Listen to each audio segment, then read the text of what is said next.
know that you guys can hear me fine. If not, I'll reset it and start it again.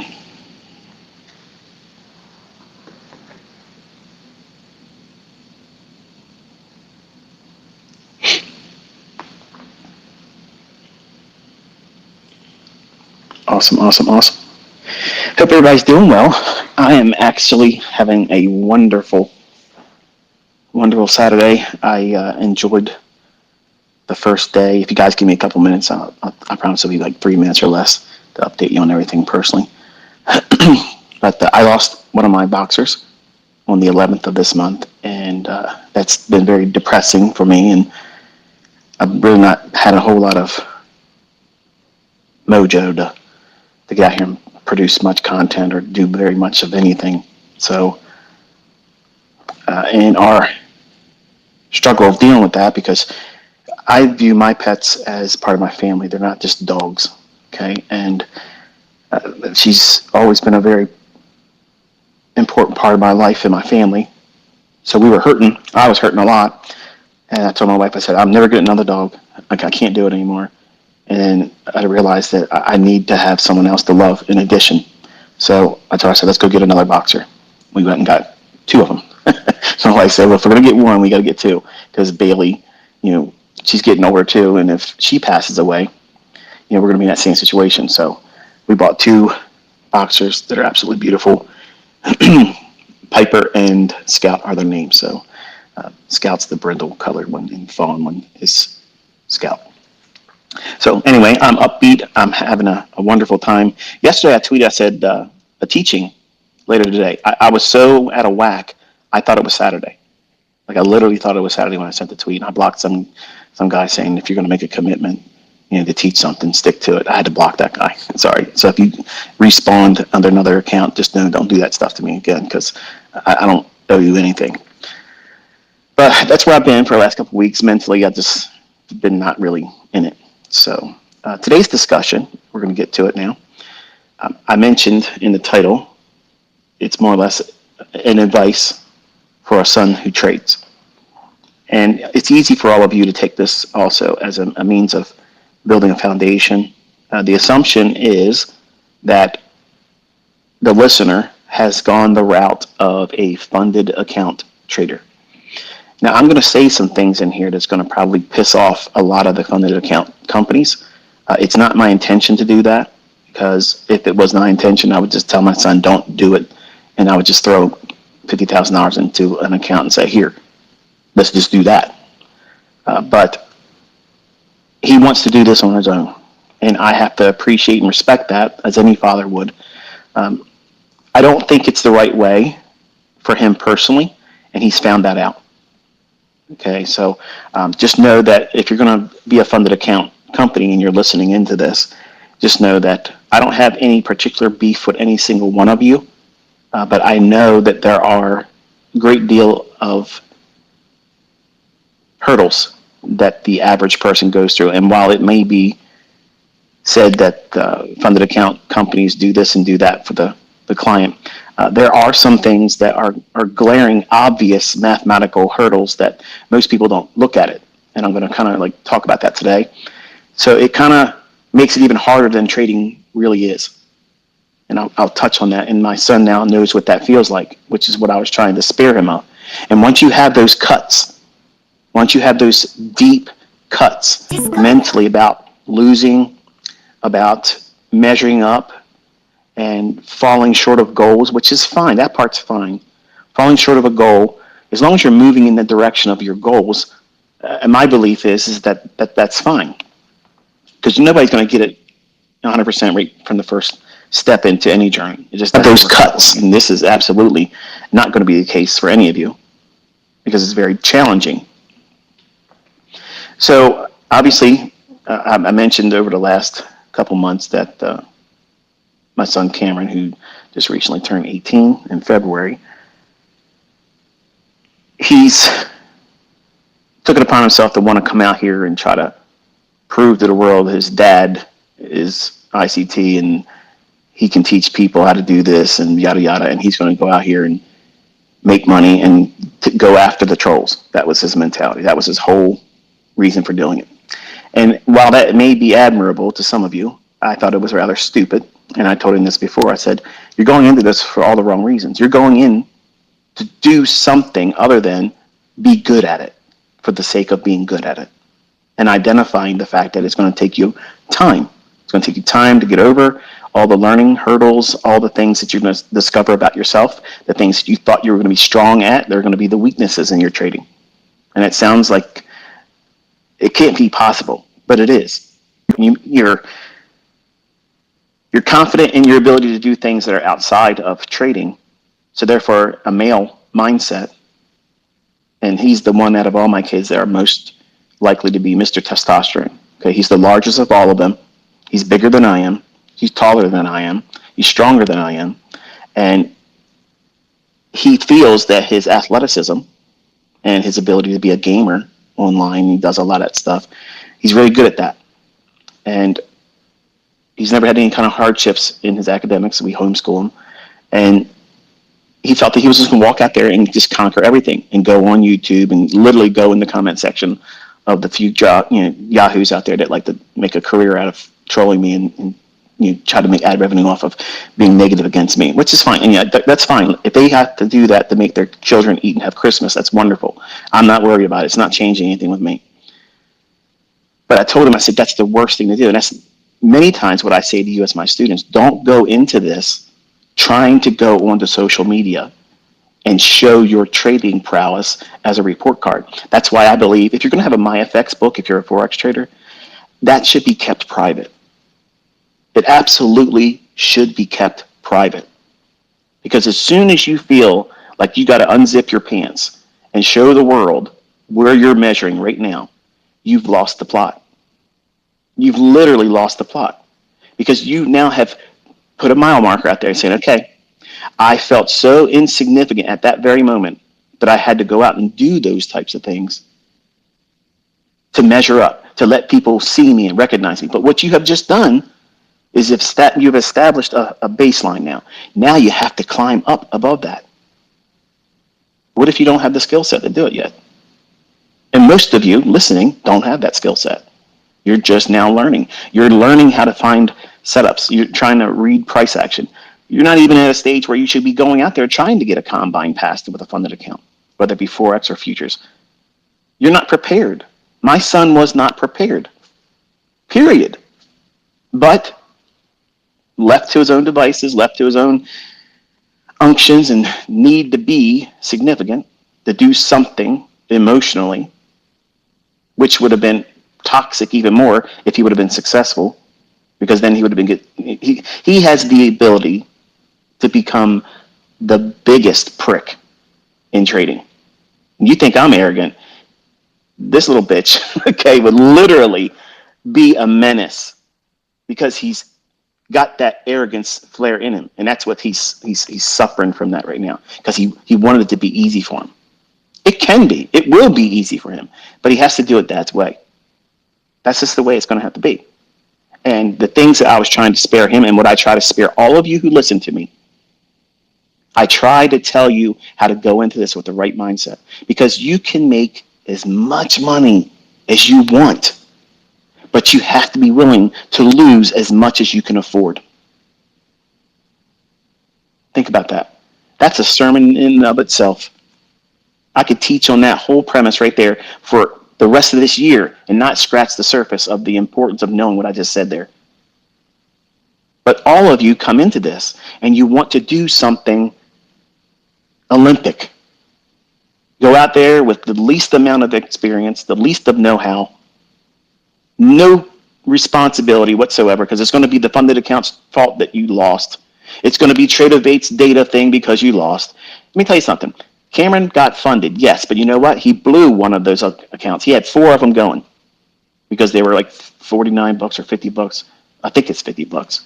Don't quote me. I might be saying that part wrong. But he had 4 of them going. And his mentality was, I'm going to get one of them. And he got one of them. But one of them he lost. And he bitched about how he didn't get the fill he should have gotten. But he let it ride. And Top Step, if you're listening, do not give him a credit. I'm not asking for fucking charity for my son. Don't do it. He needs to understand that that was the wrong way to do it anyway.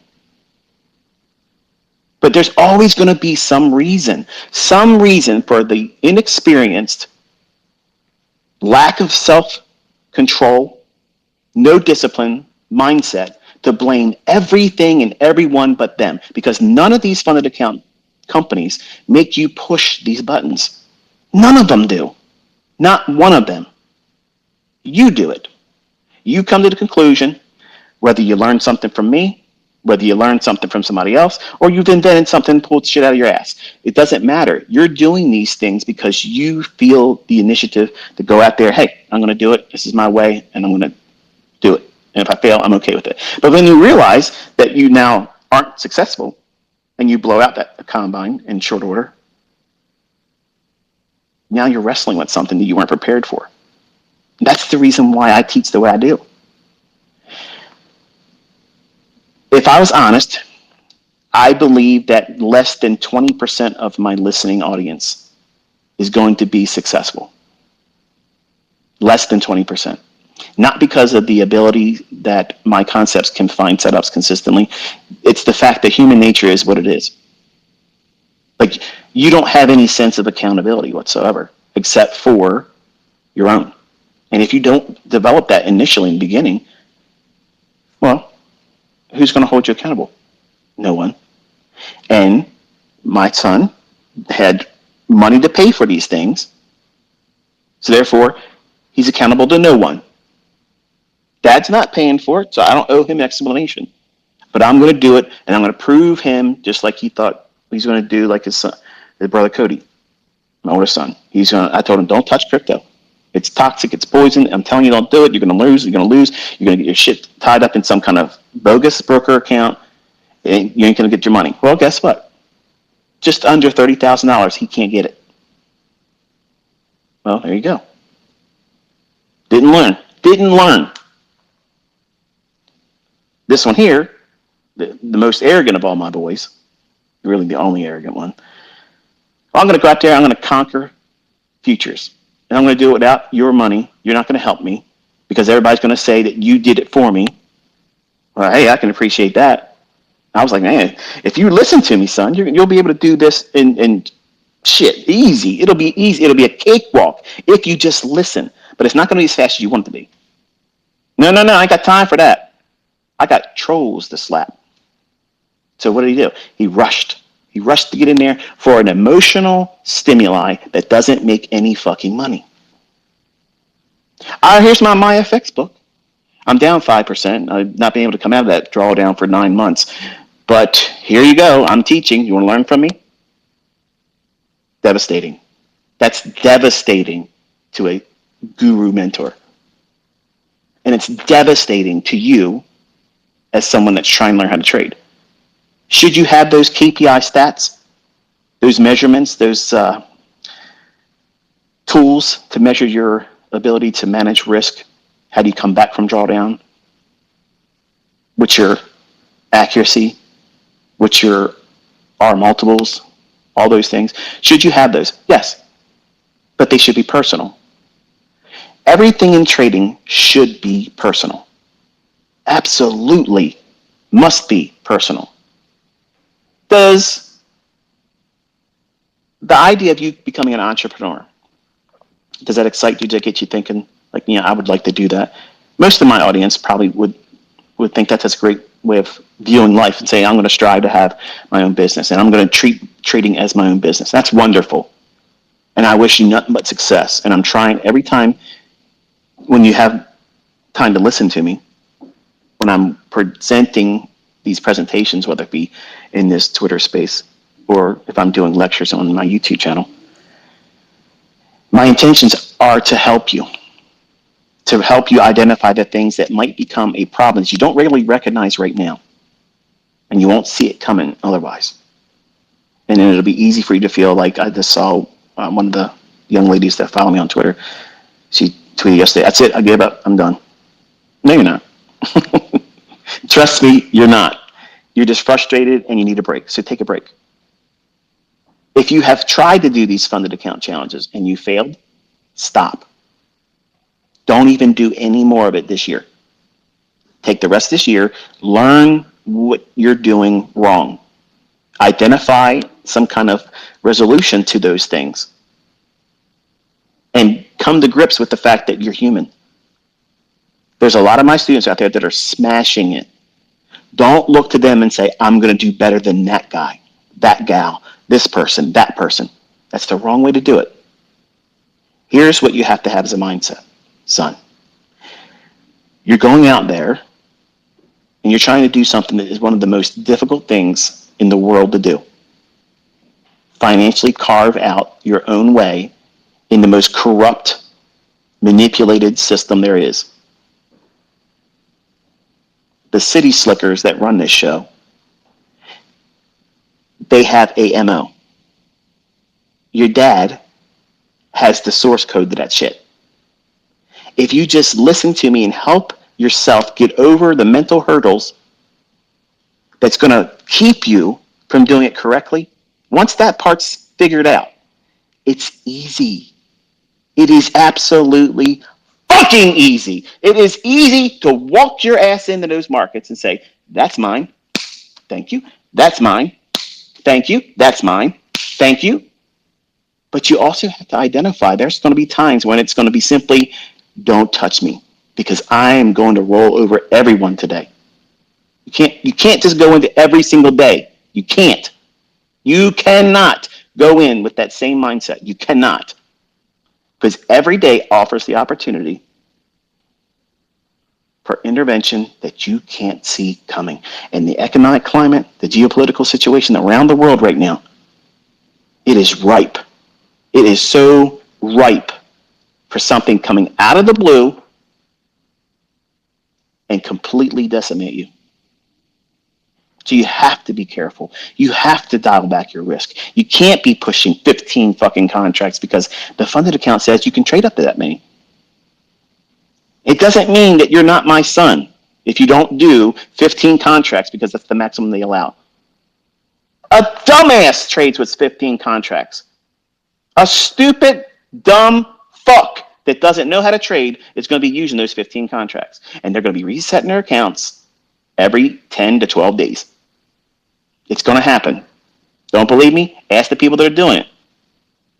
How many times, when did that account start? You'll see that they've been resetting and resetting and resetting and resetting. That's the reality. But you're only seeing a small piece of what social media shows you. I give you everything that's going to fucking hurt you. And I give you everything that's going to help you. If you don't want to listen to the things that's going to derail you, it does not matter how strong my weapons are. You'll cut your damn hands off. What use is it then? How are you going to wield your sword if you've amputated both your hands?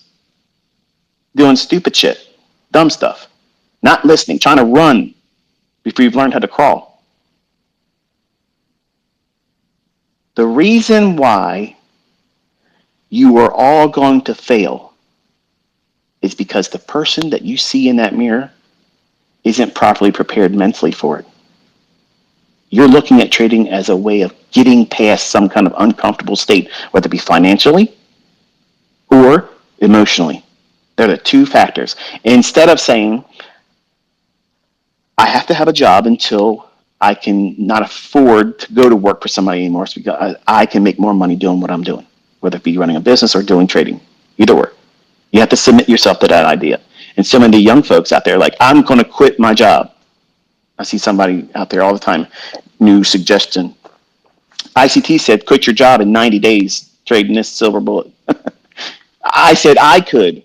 That doesn't mean you're absolutely going to be able to. But if you had the right mindset, can someone do that? Yeah. Can someone do that if they're making $250,000 a year? They have mortgages out their ass, college tuitions they're paying off with their kid, a wife that spends money like mine does. You can't do that. You can't. So there's levels to this, okay? And you can't just do a umbrella attachment to everything that either I say or anyone else says about trading. You have to make sure it fits you. And what I do and how I teach, I make it scalable so that way you can take everything that I teach and make it applicable to you. Unless I say something specific about Forex being the only way it works here for this, or if I say this is a futures thing, don't try to use it for Forex. Unless I'm saying that at the time about that very specific thing or teaching, it's universal. The universal application of mental preparedness about trading, that's the first stage that you have to get yourself, you have to warm up to the idea that your first year, you're not making money. Can you, if you go out there and trade, get lucky? Sure, you can. Absolutely. But the chances of you doing that consistently, and that's okay for some of you, you just want to win a lottery win. I just want to get a payout. If I can just get this damn credit card paid off, I got over leveraged. They're charging me 36% a month. Oh, I just got to pay some debts off. You're doing it wrong. You're absolutely doing it wrong. So what I did was I asked my son, I said, where do you see yourself? If dad does not give you anything going forward, where do you see yourself? He talked about a welder and do his own welding business. He talked about being in HVAC and learning how to do that as a business. But he wants to be a business owner. So I love that part of it. I just don't like the fact that he wants to be a grunt. But I know that has to happen. I've allowed him to work at a coffee shop. And as much as I hate hearing him bitch about how some people go in there and they talk down to him because they think, well, you're just a kid. You're just a kid. They don't know his pedigree. They don't know where he came from. I could buy and sell that fucking company.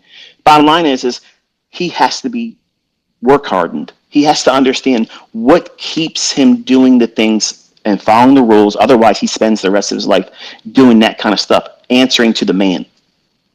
Can I have off? Can I go home early? Do I have to stay over because you asked me? Can I get a vacation on this week? See, these are questions that I don't want my children ever to have to ask for. And you know what? If that makes me sound like an arrogant prick to any of you, fuck you, because I don't want my children begging. You shouldn't be begging. I don't want any of you listening to me ever feeling like you're in that situation. And I don't want you to feel that way for your kids to grow up and depend, if you will, on somebody else feeding you or them. That's a terrible feeling. It sucks. You don't have control of your life. You have zero control of your life. You're at the mercy. If you're part of the working class, and let me tell you something, I was there. I did shit jobs. I told my wife we were driving around, and all this is pertinent to this conversation, by the way. So if this doesn't, scratch the itch, go watch something else or listen to something else, or complain to me on Twitter so I can block you. We're out taking a drive like we normally do, and I said, "How many jobs have you had in your lifetime? And when did you first start working?" And she's like, "Well, this, that." And she had 4 jobs. Started real young as a teenager, and when I was 16, my first job was a dishwasher. And long story short, I went through a lot of things, and I had 28 jobs. 28 W-2 paying jobs. Now, some of them I worked one day. Some of them I didn't even work a day. There was a place up in Bell Camp. It was a rubber tube manufacturing place. Place stunk really bad. I got in there and they were going to pay me $18 an hour. Back then it was great money, but I couldn't tolerate it. I just said one to the supervisor, "I gotta go. Can't do this."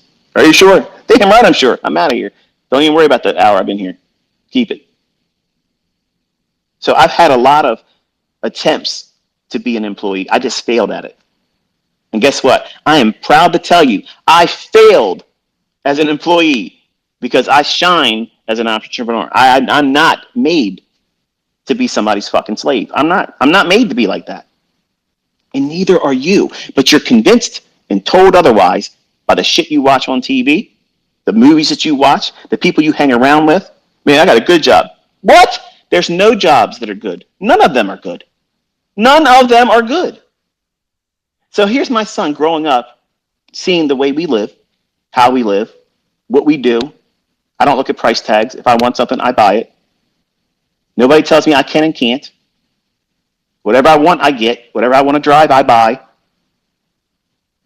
So How could he as my son understand the hardships that was felt for me and like all of you that have to do the same stuff until you don't have to anymore?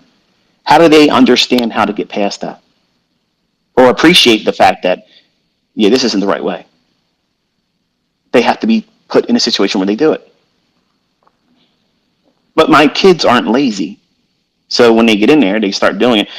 You know what it was like when you first got your first paycheck, right? It's like, man, this is my money. I made this money. It's only like 300 and some dollars after taxes, but damn it, that's your money. You earned it. It's something special about it. It's meaningful to you. It's not that it's a lot of money. It's just the fact that you earned it. You felt good because you did it. You went through the process to get there. Well, guess what that is? That's fucking trading. You traded your time, your energy, your life force, your time clock that's ticking down faster and faster as you get older. You gave up a lot of that, 40 hours for that week to get that minuscule pittance of money. Well done. You got raped. Well done. You got taken advantage of. And you're going to have the audacity to call it a good job. This is a good experience. No, it's not. It's experience. It's useful experience, but it's not good. It needs to be work hardening. That means you see it, you have to do it, you're told to do it, and you can't not do it to get paid. You have to do it. So you have to follow rules. You have to stay within a parameter. Do this, do that,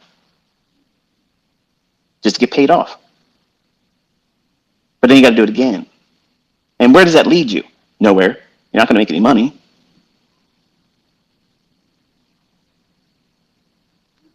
So he has this mindset now.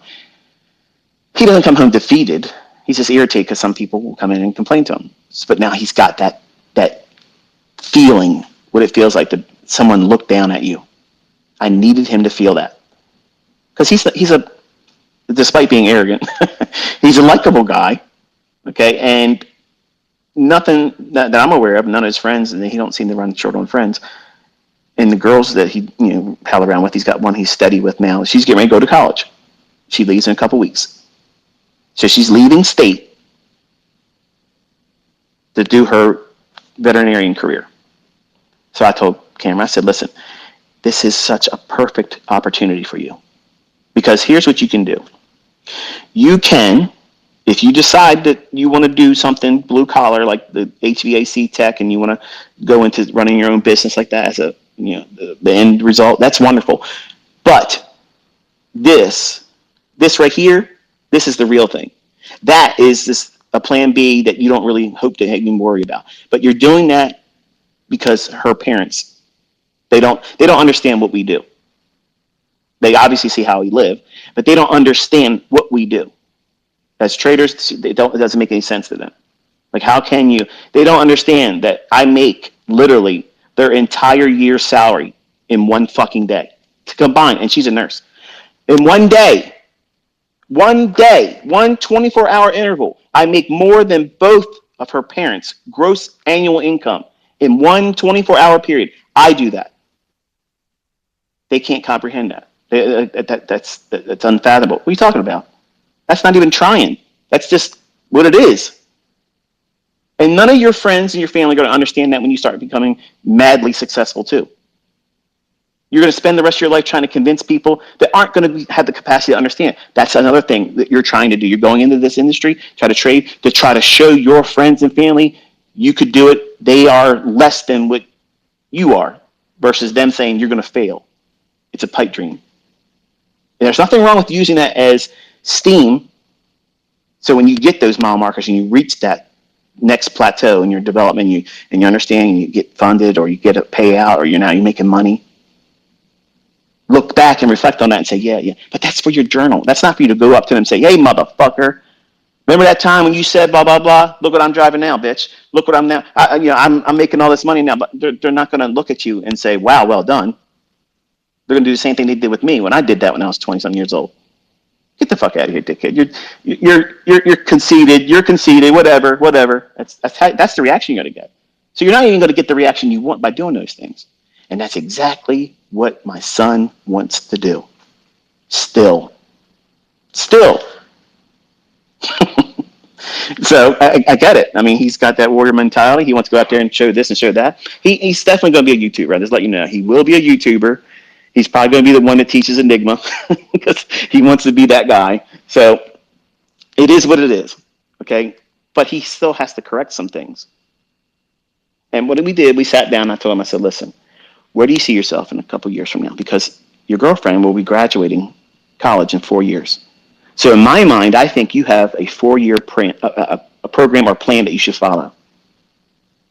If you want to go to school to learn to be an HVAC or was HVAC tech, you know, I don't think there's a college course for that. I think you got to go like to a company. You got to work for a company, and they pay for you to go to school in the evening time or on weekends or whatever, and you become whatever. And I think you sign a contract as long as you work with them, they pay for it or something to that effect. And I might be absolutely incorrect in that assumption, but that's my understanding, or that's what I thought about it. I don't know anybody that actually did it. But I want him to go through this plan of 4 years. Whether he does that or not, I don't care. Personally, I don't care, because if he just listens to me, one way or the other, if I got to sit down and tell him, buy this, sell that, he's not going to work the rest of his life. But I need him to know how to do this correctly, so that way this information is passed on to his children, because I'm quite certain he's going to get this one he's with now pregnant when they get out of college and then they get settled down. I'm going to have grandkids with these two. And I'm happy for it. I love her like she's already part of our family. But I don't want her to finish her college coursework and get her degree in veterinarianism. Is it veterinarianism? She's going to be a veterinarian. I don't want her to come out of college and say, okay, I've done my thing for 4 years. Where are you? You know, I don't want him like saying, well, you know, I'm a break-even trader, or I'm not trading anymore and I tried this, or this isn't going to work. So I said, you know, here's what homes cost right now, average. We went through Zillow, we went through a couple different real estate agents' listings and things. I said, now, these are the property prices right now. In 4 years, they could be greatly different from what they are.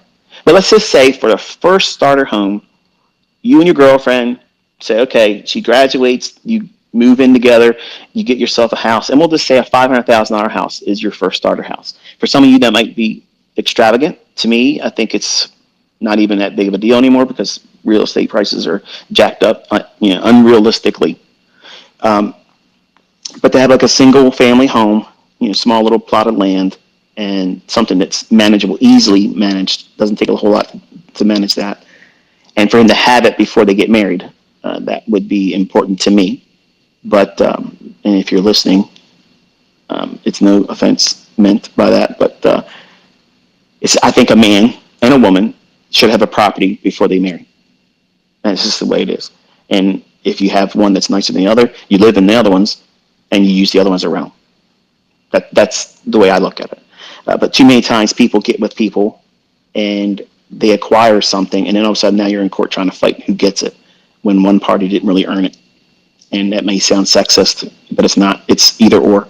Whichever one comes into the relationship, having the money or the affluence and the affordability to either pay for the property or own the property, the other person, just because they married them, should not be entitled to that. And that's just my mindset. Now, whatever you accrued during the marriage, that's absolutely 100% 50-50 down the middle, and there's no bones about it. But I think everyone, as a young adult, should be striving to secure a residence free and clear before they ever consider getting with someone, because that creates codependence. And if you've heard me teach before, I'm a very strong proponent of an independent mindset. And you have to have that as a trader to be successful. And as a young adult, if you're listening, you should be striving to do those types of things. That way, the person that's with you knows that you don't need their ass for shit, but just the compatibility on an emotional level, relationship-wise. And anybody, you can go out there and find anybody to do the physical part, but you want to be with somebody that wants to be with you and not need to be with you because you have something or can afford something. So there's a lot of things I got to fix about my son, because he wants the flash. He wants the arrogance. He wants to do all those things. And that will invite a lot of things that brought me into the situation I was as a young man, where I got messed around with by a gold digger. And that's not going to be the topic here, but I had to live my life a certain way to keep her from taking things from me. She didn't earn it. And those things are going to be the same problems that you're going to run into if you flash everything. If you show what you have all the time, you're inviting it. You're advertising. Hey, come take advantage of me. Come lie to me and tell me that you care about me, you love me.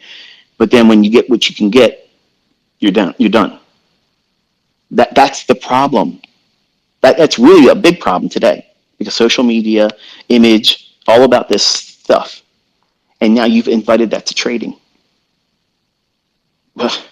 You've made it next to impossible. You can't not be emotional about trading now. If social media is a large part of your trading and you're successfully, consistently profitable, wow, that is saying something. Because I don't believe that helps anyone. It makes it harder. It means you have to live up to some expectation. So we sat down and I told him, I said, listen, let's assume for your first property, it's going to cost you $500,000. And you want to have some money in the bank. So after you pay the house off, say you got to have $150,000. So you're looking at $650,000. You got to have that in 4 years. So how are you going to do that? And he looked at me and he was like, I don't know. I said, well, that part's easy, but you need to understand that what you're doing right now and how you think and how you behave isn't going to get you there. It won't even get you 10% there. You're not going to do well unless you listen. You've already tried it your way, and did it work? No. So there's this little thin, razor small window of opportunity where you now have got yourself funded. You over leveraged, so you broke the rules I laid down for you. I don't give a shit about Top Step's rules. Top Step is absolutely easy to pass. And I'm going to teach you this today. Okay? I'm going to teach it to you today so that way there's no fucking excuse for you guys to go out there and complain about, oh, well, they're trailing this and they're trailing that. Oh, they're this and that. They won't let me do this. It's easy as shit to pass that. There isn't a funded account challenge out there that is not passable. That's so easy. The problem is you're going in with these too fast expectations for yourself. But don't let me sound like I'm sugar sweet on any of these companies because I'm going to tell you some shit they probably didn't think about, and they're going to be mad I said it today. So I don't want to hear any shit about it. It's just my opinion. My son's got himself into this, so now I'm going to show him a solution to get through it. Should it mean you should apply it to you?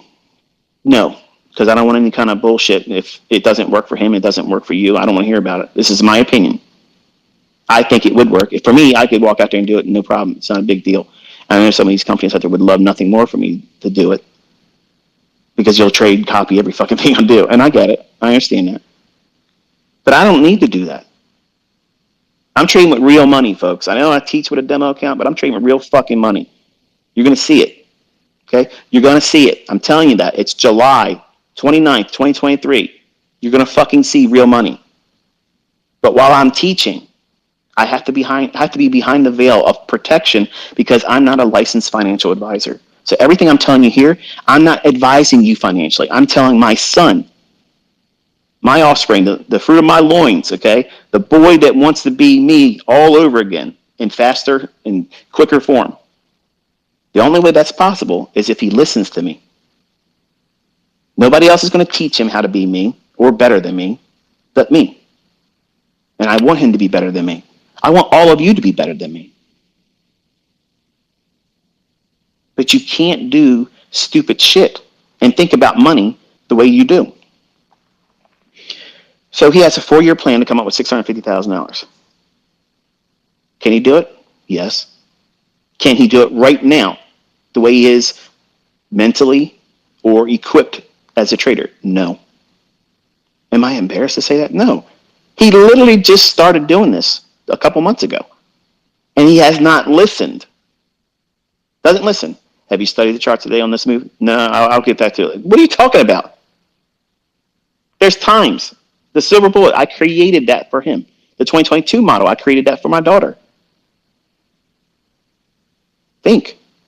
I'm doing this actively, interactive with all of you. You're not entitled to this stuff. And I'm hoping that they feel, because they're social media mindsets. I'm hoping they will feel like they have to put more effort into it now because they invited that. They wanted it. They wanted to be in the social media element. They want to be out there on my YouTube channel talking face to face and be seen by everybody. They want that because they want to be able to testify and say, none of you people know what the fuck you're talking about. Like, this is what we really do. This is how we live. This is how it really is. And you don't see the half of it. But I don't need that. I don't want them doing that. Just like I teach you. Like I said, when I'm talking these discussions, whether it be in video, I'm talking to my children all the time. All the time. You got a foul mouth, ICT. And you talk to your children like that? Sometimes I do. I don't walk on water. I repent. I make mistakes. I sin. I do those things. But I'm passionate. And sometimes my passion comes through with no filter. And that's just the way it is. So he has $650,000 he's got to make in 4 years. And he has a funded account that he has not executed on yet. They sent him an email. They finally got his email resolved. And he said, okay, to start your funded account, you have to pay some kind of, I don't know what it was, some kind of fee, he said it was. So, okay, that's fine. I know they expect you to pay something each month or whatever. So let's talk about that. Let's get this stuff out of the way because I know some of them are just waiting on bated breath to hear what I'm going to say about them. You ever think about what combine you're going to do? I know, I'm going to use Top Step because that's the only one I've seen because of my son being involved in it. That's it. Okay. The idea of going in with a $50,000 account or a $100,000 account or funded to $150,000. They have like a thing on there, at least when I checked it this morning before I got on here, because I want to have some of the numbers correct before I started talking about it. I didn't want to be saying things that were not accurate at the time of this presentation, which is July 29th, 2023. They have the most popular is the $50,000 funded account challenge. And this has been said many times, not just by me, but other people too. And people that are really aware of what's going on, that even are funded with them, that have received payouts. When you say, or you get a certificate, or you're funded as part of some kind of $50,000 account, or $100,000 or $150,000, you don't have $50,000 or $100,000 or $150,000. You have as much money as they'll let you before they stop you from trading. So in reality, what you have is for a $50,000 account, you have $2,000 trading account. That's it. That's all you got. For $100,000, you have $3,000. That's once you lose that, you're done. You got to reset or walk away. And for $150,000, you have a $4,500 account. So for any of you that are out there trading with multiple mini contracts, trading with that size, you're fucking stupid. Okay? You're absolutely fucking stupid. You're literally over leveraging to the fucking gills. You have no idea what you're doing. You're the worst fucking money manager there is if you're literally trading more than one contract on any one of those things. If you're trading a mini, one singular mini with that $50,000 funded account, you're absolutely going to blow your brains out. You're going to fail. You're over leveraged. Look how fast NASDAQ moves. She likes to run. Once she stretches her legs and starts finding her stride, it can really gallop. How many of those points can you handle if you're doing the maximum of 5 contracts? Because that's what they offer. You can trade up to 5 contracts. Here, you want to play Russian roulette? We're going to give you not just one handgun with one bullet, but we're going to give you fucking 5. So that way you have a real good chance of blowing your brains out. But they didn't do it. They didn't make you push the button. They're just making it available to you because that means that they're likely to get reset and you're not getting funded and you're not going to have to pay out to any of these people.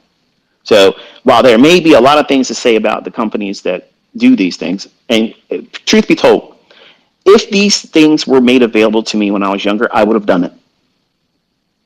I absolutely would have done it. I would have done most likely worse than what my son did here. He's done a lot of resets, and he traded through. He used his older brother Caleb. He let him set it up, so we weren't aware that any of that was going on. Even though Top Step could say, "Oh yeah, Caleb was in here too." Caleb was only letting him use his bank card. Now he's 18. Now he's got his own show, so he's doing it there. But that's who it's been. And he tried to do things where he was not prepared, not knowing what he was doing. And what's the results? As you would expect, unsuccessful.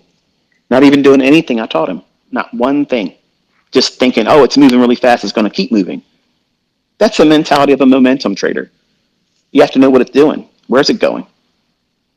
Can you get lucky doing that? Sure you can. There's a lot of people doing it. But we sat down, and I told him, I said, right now you have, once you pay whatever that fee is, you're going to have what is considered a funded account with Top Step for $50,000. Okay? You do not have $50,000. You have $2,000. Now, here's what I want you to understand, folks listening, okay? If you have that funded account at $50,000, and you can do the math on all the other tiers, whether it be the 100%, I'm sorry, the $100,000 or the $150,000 funded account, every month you have to pay some kind of subscription fee to that, okay? Here's the part of the financial illiteracy none of you are tapping into and correcting. The fact that you're trying to say that you have a $50,000 account, and my son, once he gets the fee paid, he does not have a $50,000 funded account. He has a relationship with a company that says we will pay out 90% on anything that you earn, as long as everything that we've given you in terms of parameters are met and not exceeded. Okay, wonderful. But you don't have a $50,000 account. You have a $2,000 account that you have to pay, and if they do raise the money back up to their right now it's it's $49 a month, and I'm sure they probably got a lot of people sign up because it got real cheap. And that, to me, I think that's what they should do, because the stats are going to stay the same. Most people are going to fail. If I was Michael that runs Top Step, I would literally keep it $49. The pay structure they have right now, I would keep it just like that. The fucking volume that's going to bring in would way outdo what they're going to do, because number one, there's a lot of shit going on because the TradingView and the TradeOvate link up, it's not available anymore. And from me and my community, we're crew TradingView. Okay, and I don't have any affiliation with them. They don't pay me. They've asked me to have business relationship with them a couple weeks ago. I said no. I don't do any affiliate, nothing. So my opinion is absolutely mine. It's not influenced by anybody paying me. It's just, this is my opinion. And if it's good, it's great. If it's not good, accept the fact that it's my opinion. I don't want any kickbacks from any company. I'm not interested. But eventually, if they take it back to what they were expecting people to pay, I think, if I'm not mistaken, it was $165 a month. Okay. So if you have a $2,000 trading account, not $50,000, you have $2,000, and you're paying $165, you're basically in a credit card format. You're paying 8.25% to have access to $2,000 that doesn't even exist. Hello. That's like fractional reserve banking. Listen, I'm not knocking them. That's fucking amazing. If they have people constantly coming and doing that, that's wonderful. My job and role as a teacher is to show you their weaknesses. There's things that you can exploit. You can beat their ass. You can get paid from these companies. I have students that are doing it, but most of you don't know how to view this stuff. Think about it. Have you really strongly considered the monthly fee and what you're really paying? You're paying the equivalent of 8.25% interest, whether you make money or not. And it's the same ratio, whether you go up to the 150,000 or the 100,000. It's anywhere between 8 0.33%, or in this case, 8.25% for the $50,000 account. So out of the $2,000 that you really have access to, you're paying $165 a month towards that. So you're paying 8.25%. So you now have to do what? You got to make 8.25% just to break even. None of you can fucking probably do that now, even in a demo account. But you're in a rush to get out there and trade in these fucking combines. You're financially illiterate. That's why I talk to you the way I talk to you. That's why I give you all of these things to understand how you're supposed to think about money, how you're supposed to behave, how you're supposed to conduct this as a business. When you trade with these companies, this is exactly what I'm having my son do. Because he's not going to stay with this company, and he's never going to go into another funded account, ever. He put money into it. We're going to take that money back. He's going to make probably $10,000, and then he's stopping. Then he's going to take that $10,000, and he's going to put it in AMP futures. He's going to trade with a real broker that pays commission, and he can get a fucking wire withdrawal every single day when he makes it. There's no, you got to be profitable 4 days, 5 days in a row, minimum this, minimum that. If you make money, you should be fucking pulling out the money. You should be able to do that.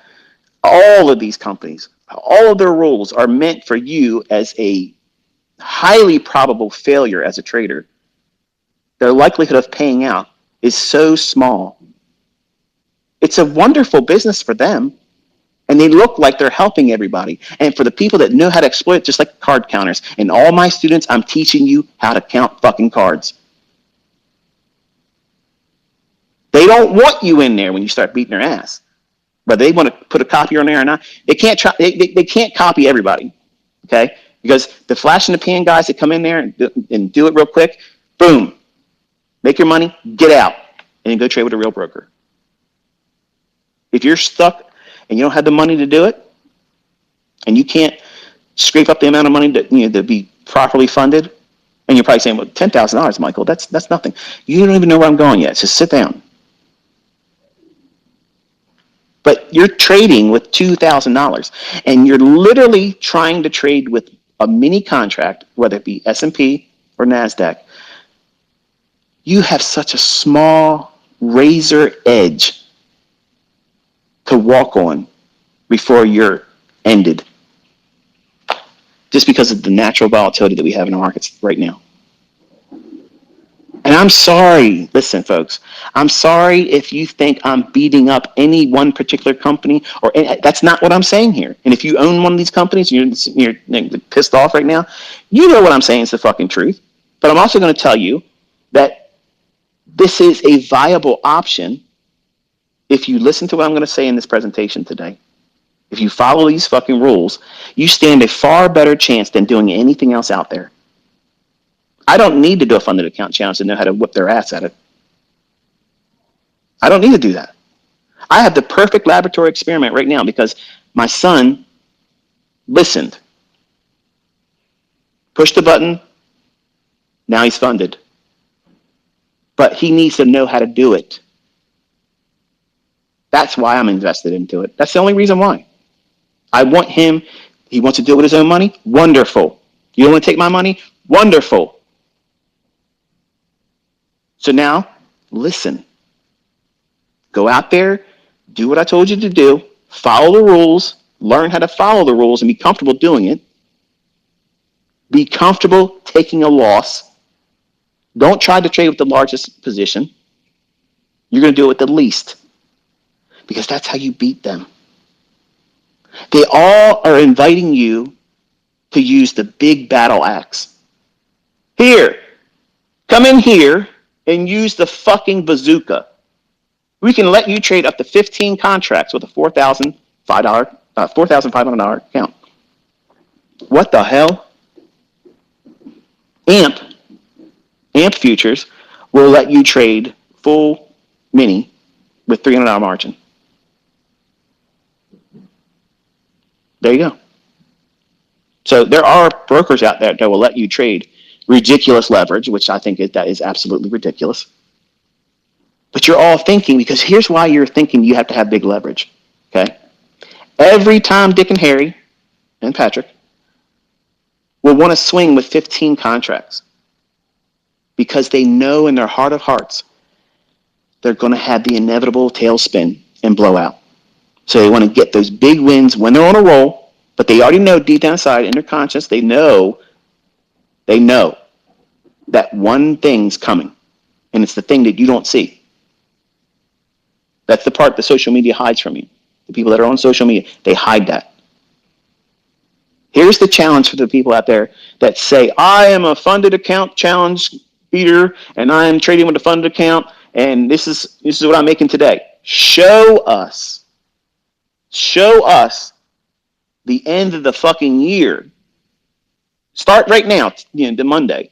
Forget, we'll expunge the career up to now for this year. Start your account funded combine on Monday.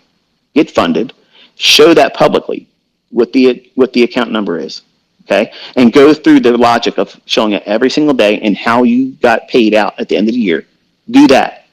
Because that's what I don't see. I don't see that with any of these guys or gals. And you're not entitled to do it. I just see these personalities out there. They're trying to say, because I'll teach in the demo, what they're doing is far better. When you're not seeing anything except for one small little snapshot of, this is what I did today. And the account numbers they've been showing don't even match the ones they had 2 months ago. So that's not the same account. That's reset. How many times did you reset? My son did dozens of this shit. He's wasted money on that. I'm not hiding that. If Topstep was on this fucking thing, they would tell you, yep, that's exactly true. And this is the only one he got past. And he only passed it because I was over his shoulder saying, do that, do this, stop. That's the truth. But he has to do this himself. He has to do it himself. Otherwise, he doesn't know how to do it. And that's what I'm trying to do. I'm trying for him to learn how to do it independent and successfully independent from me. I don't want to go in there and help him by saying, buy here, sell here, stop here, do this. I don't want to do that. Because if I'm doing that, I'm just going to do a family-funded management account, which is an LLC. And if you want to learn about that, I'll do it in another Twitter space. But you can create all these things where your children can draw salaries from. And you just do one thing and that's it. They live off of it. That's my plan B. If none of my children, and they have till 30 years old, if they don't know how to do this and they can't do it, then I'm just going to run an account where they make $100,000 a year, and that's all they'll ever make from me. But I only got to do one thing, that one account, and I don't need to do shit to do that. Literally nothing at all for me to do that. I have 5 kids. That's only $500,000. I can lap that shit in every 8 weeks at $500,000. It's easy. That's easy. It's just math, folks. It's just math. You just don't know how to string an equation together to get that number. We're going to talk about that tonight. Well, today. Some of you probably tonight. Yeah. So yes, he has a goal. He has to hit $650,000. And just so you know, Topstep, we won't be doing it through you. we're gonna hit 10,000 and we're gonna pull out. And then at 10,000, we're gonna roll into AMP. And then he's gonna use AMP over the course of the duration between then and when his girlfriend graduates and comes home from college. So he will have post-taxes. That means he's got to pay taxes through this, all too, folks.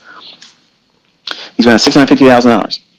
$500,000 is going towards a home purchase for them, and he'll have $150,000 in the bank.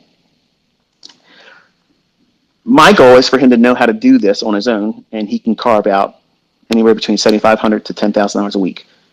Tradable, withdrawable funds. That's my personal goal, as is that. Everybody wants to know, what is your goals? What would it be for your son and daughter? What would it be? I want them to be able to hit $7,500 to $10,000 a week. To me, that is very, very strong earning potential. And it also relieves the necessity to have to trade every single month if you have that much padding. Because there's going to be a time when you go into, and we're going into it right now, August. August usually typically sucks. It's the month that, we don't have any holiday in the United States. Congress usually goes away. It's a lot of shit that goes on in August. Where if that's the month you're going to look to take a vacation, that's the time you do it. That's then, because it's just a really weird month. Now, because I said this, it's probably going to be an amazing, highly precise technical month. And if it does, that's great. I'll be here for it. But as a general rule of thumb, having $7,500 to $10,000 a week earned income that's withdrawable funds, to me, I think that is the goal that my children should strive for. Can they hit it? If they listen to me, they will do fucking 20 times that. I didn't exaggerate. The problem is they're human, just like you are. And you want to rush to get to that end goal, paid out, funded account. You don't realize once now he's at the show now. He's at the dance, and he doesn't have his dancing shoes yet. He's not properly dressed. I'm just escorting him there to the dance. So now this is the part where I say, you have to do this way or fail. If you fail and you tried it and you did everything that the rules say and you failed, I will not and I cannot be upset with you because it's my rules. If you fail this, that means dad failed. If you follow every fucking rule that I tell you, you will have no responsibility whatsoever. But just like I teach you with logging and journaling, everything, you're using that as a pseudo experience. You're tricking your brain saying, oh yeah, I saw this trade coming. And because you're doing that and you're detailing it with annotations and you're seeing snapshots of price action like that, your subconscious retains that. And you sugarcoat it with all this self-love. Oh, this is great. I loved seeing this happen. It came to fruition just like I thought it would. And you're writing a fictional book, but that fictional book is meaningful to you. And it's about you, the perfect future you. Well, here, in his trading with this funded account, he has to follow these rules. If he doesn't follow them correctly, he fails on his own accord. If he does what I tell him to do and only executes on those basis, I have failed. So I have removed all of the fear for him. I've removed any reason to second guess shit. He has nothing to beat himself up about. But he has to show up at the right time and do exactly what these fucking rules are.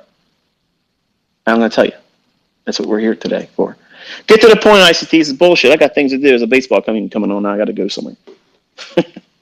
I'm staying up late now, man. I can't sit here through all this shit. Get to the point. There's going to be like 15 YouTubers tonight splicing all this stuff into this next couple minutes and sparing you all the parts that were really more important. I get it. Ad revenue. So for a $50,000 Top Step account that he has access to once he funds it, pays for it. He's already earned the right to do it. But he's got a $2,000 account just like everybody else that has one. So he can't trade 5 contracts like they say. Can't do it. You're not allowed. That's my rules. Additionally, he cannot trade 1 mini either. What? Well, what is he supposed to trade? A micro. Oh, come on, man. I'm never going to get rich trading micro account. Come on. A micro contract ICT, we're talking about $2. $2 per point? Come on, man. You got something better for me than that? No, that's exactly what you need. That's exactly what you need. Let me give you some numbers. As it is right now, my son, who's 18 years old, just graduated homeschooling, he's fresh out the box. Green, brand new, little whippersnapper. He's cockstrong, arrogant, walking around like a peacock, and he ain't got no reason to feel that way because he ain't got anything except for gaming and his athleticism. That's it.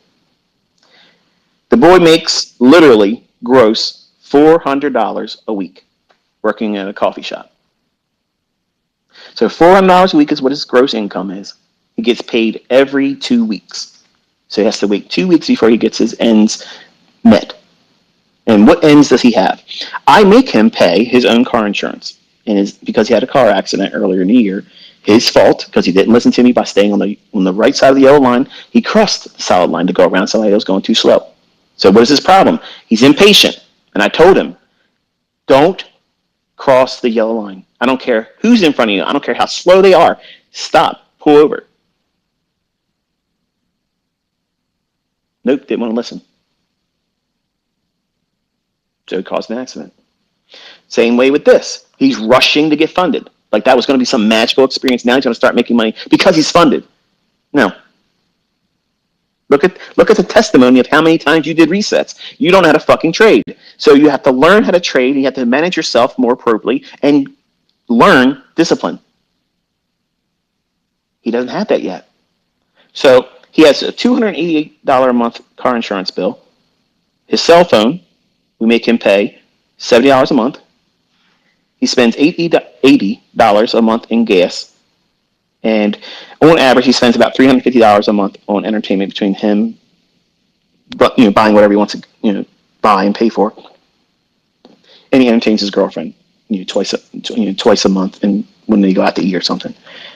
And the rest of his money, he just socks it.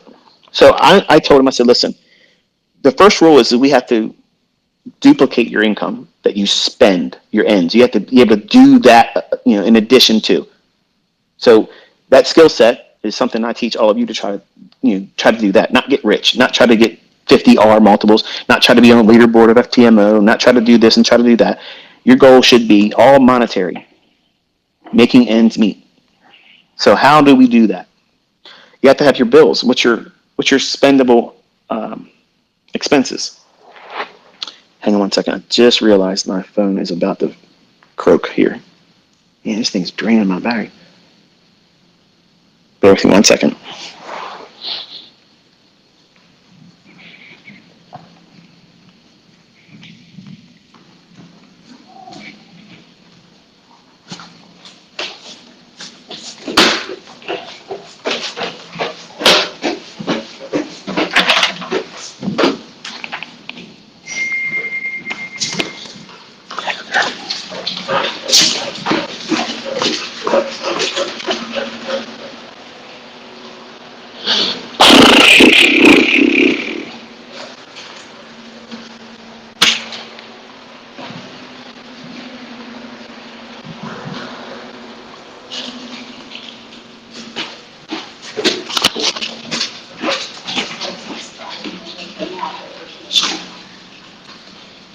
Can you watch him for a second? I gotta put Bailey away. Can you watch him for just a second? Bailey, come on. Come here, Bailey. Bailey, come. Bailey, come on. We have My phone has 1% and I'm about to die. I need to go downstairs. Put them in the cage you got to. Bailey, come on. You can do that. Come on. Where's that little shit?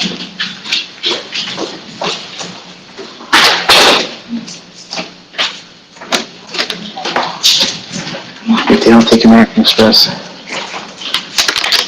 use this other card. Here, I'm going to put these right here. Come on, Bailey.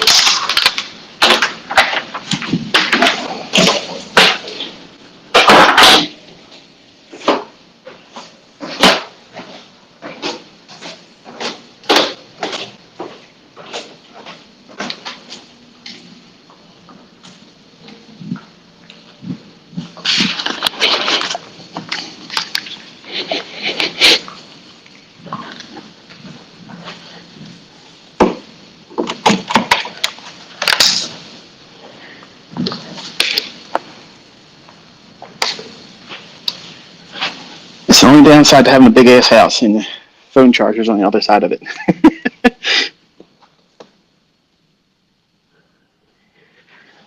All right, we should be good now. So anyway,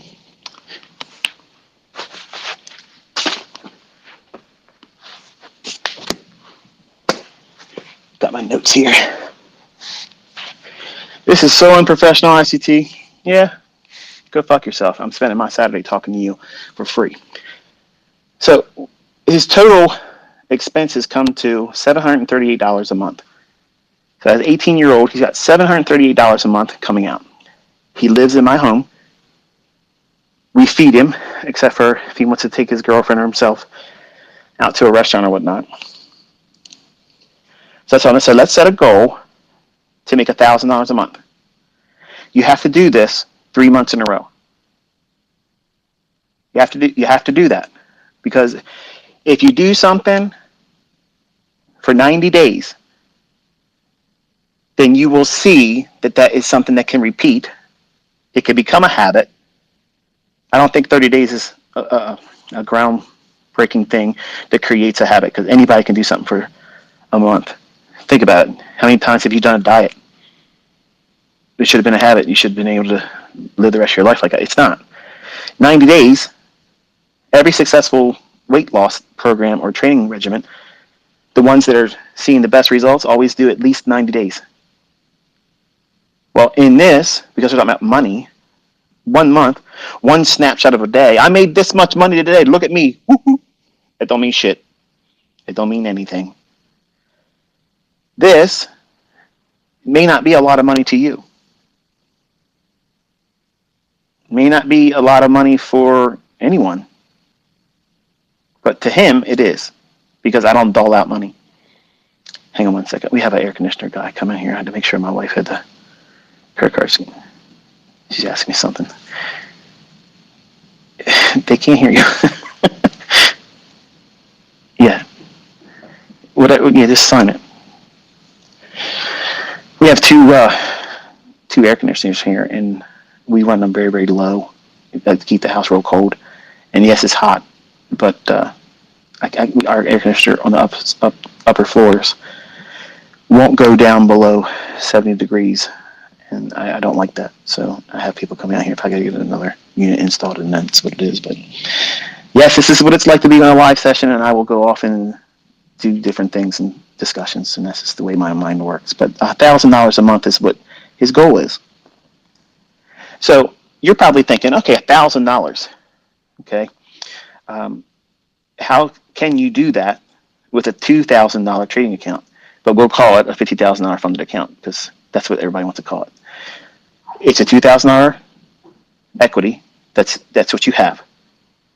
So I told him, I said, listen, you're already paying what would be equivalent to 8.25% if they go up to 165. If they keep it at $49 a month plus the taxes or whatever it is, you're still paying interest.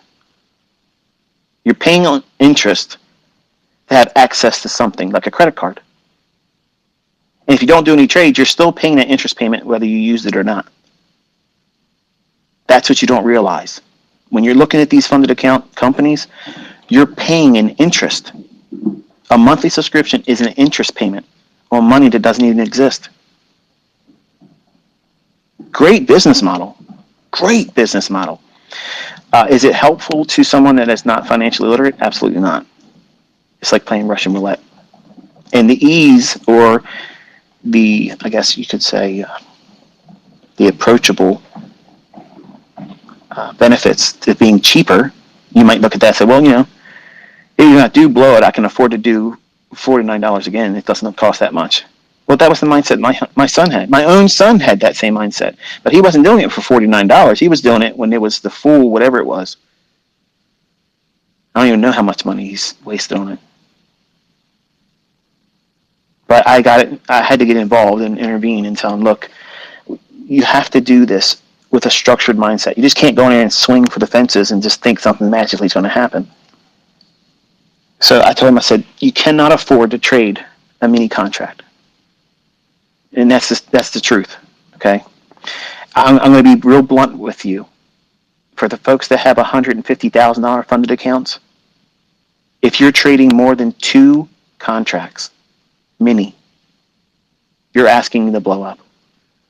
You should be trading 2 micros. Are you fucking kidding me? Yes, absolutely. I'm telling you the truth. I'm telling you the truth, okay? That's the reality. because if you have the $150,000 funded account, you can only lose $4,500.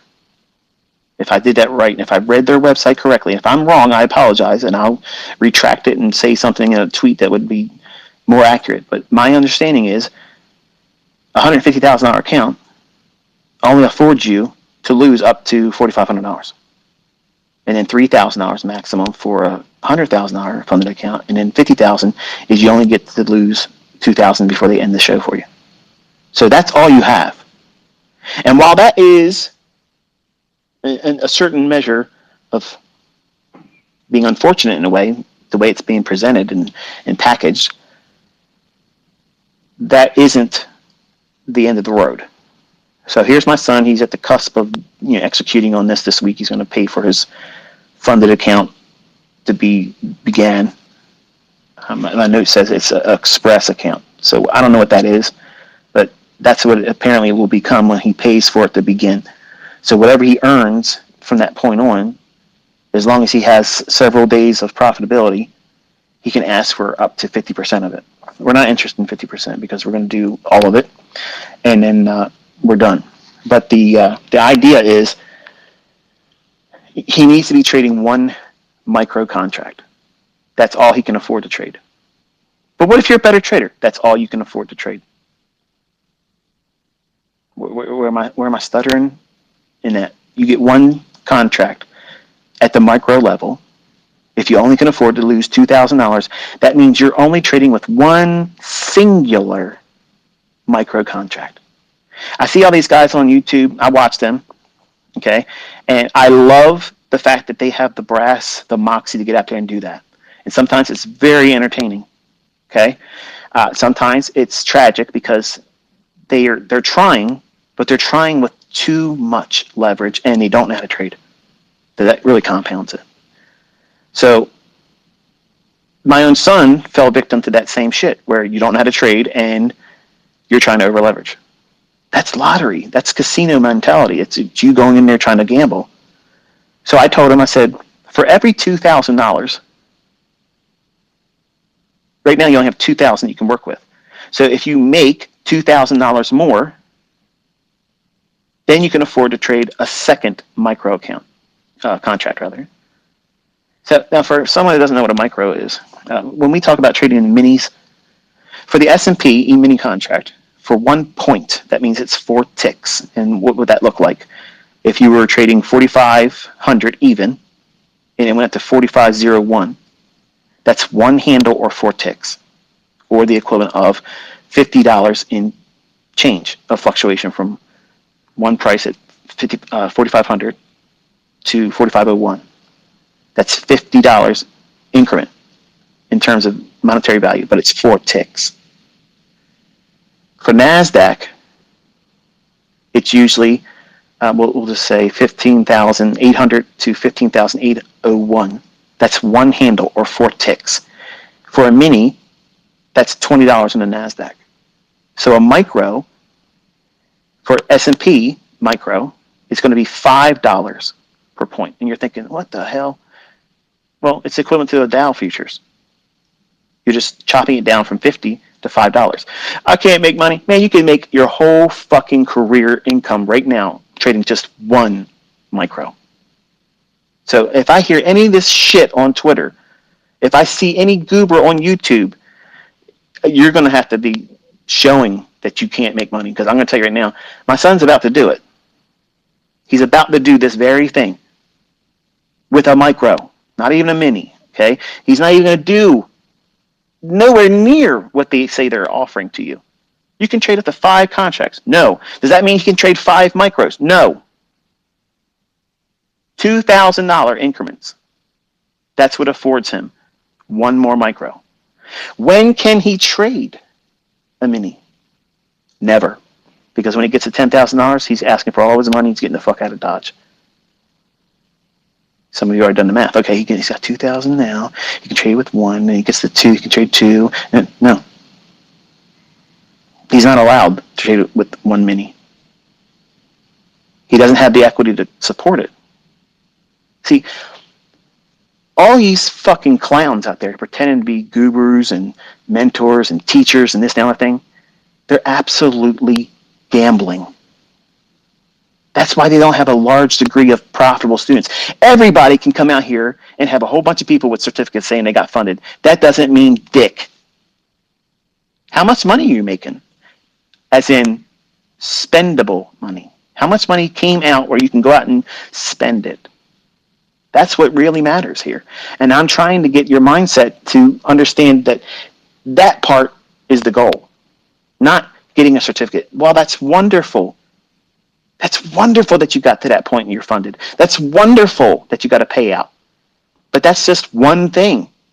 That doesn't, like, you act like you retired from trading when you did that.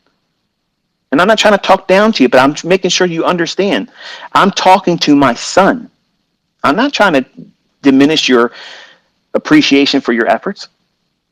I know some of you have worked very, very hard and you finally got funded and you finally got a withdrawal. And that's wonderful and I'm proud of you. But that's not it. If that's all you went into this, and many of you think that's all there is to it, that's the visibility point that you have. That's as far down the road you can see is your first payout. That's not a career. That's a one-night stand. Fuck that. You need to have a lifetime expectancy that's beyond your first payout. And truth be told, I guarantee you, none of you really thought about it like that until right now. Think about it. You just got to get a happy ending. You just got to feel good that you've done it. And then you will fall in love with trading. Then I'll really put my efforts in being organized. I just got to sow my oats, ICT. You know how it is. We got to sow our wild oats and get out there and have fun and really make a mess of things. And if we can come out profitable and dodge an STD, and it's wonderful. It's great. Well, you can't have that mindset. You can't have that mindset as a trader. You got to be absolutely disciplined. So I'm forcing that on my son. These are his rules. $2,000. That means he's got one micro. For NASDAQ, that means he's going to make $2 or lose $2 per point or handle. A handle is 4 ticks. 1 point is 4 ticks. I use that term interchangeably. It means the same thing. So he cannot trade another micro until he makes $2,000. Wow, that's a slow haul. Yeah. Finding consistency, finding your way as an entrepreneur, a business-oriented mindset as a trader, it is a slow but steady pace. We're not gambling, okay? We're not out there trying to impress anybody. He is trying to work towards making his ends in this. It takes time. It takes time for you to understand what it is that you're supposed to be believing in yourself, that you don't have to hurry up. You don't have to hurry up.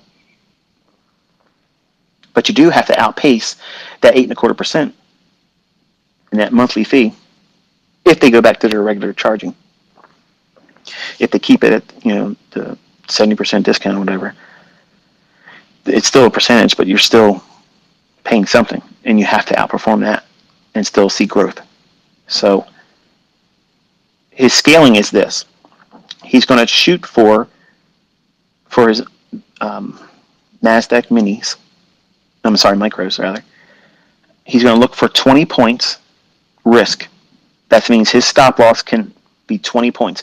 How much can he lose if his multiplier is $2 per point? $80. Let me ask you something.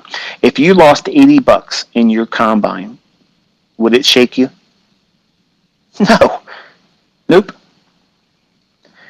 But you don't think you're trading unless you're watching it go bananas.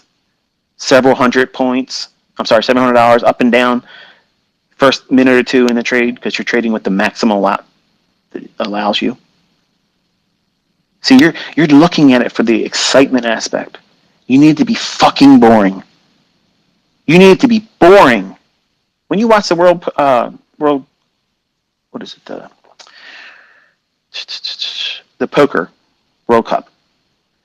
Do you ever see those players on the final table acting like they're on fucking cocaine, all hopped up. Hell no. They're dialed in.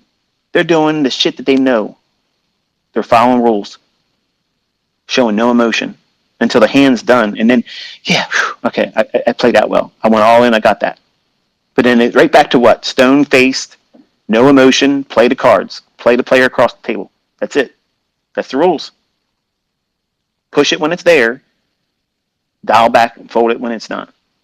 Well, here, because he has no fucking control over himself, Dad said, you get to trade one micro contract. Well, guess what that does? If you looked at the math behind trading with one mini, okay,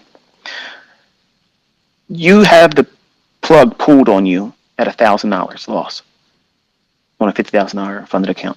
So that means they step in, they intervene and say, okay, you've had enough fun for today. It's too much internet for you. And they stop you. That's wonderful. I would say that's actually a good thing because they're going to give you a second chance. Because chances are on the second day that you get allowed to go in there and do it again, you're going to blow the account. Because number one, you're going to be mad. You're going to be impatient because that move that you really should have been a part of the day before when you were not in that direction, but you're going to convince yourself, oh, if I was really trading, if they wouldn't have stopped me, I would have, bullshit. You would have lost your account that day. You don't know how to trade. Most of you have no idea what you're doing, but you're trying to get out there and have a casino moment. And I'm not I'm not building in the allowance for that in Cameron's model. So $80 is what he's trying to make.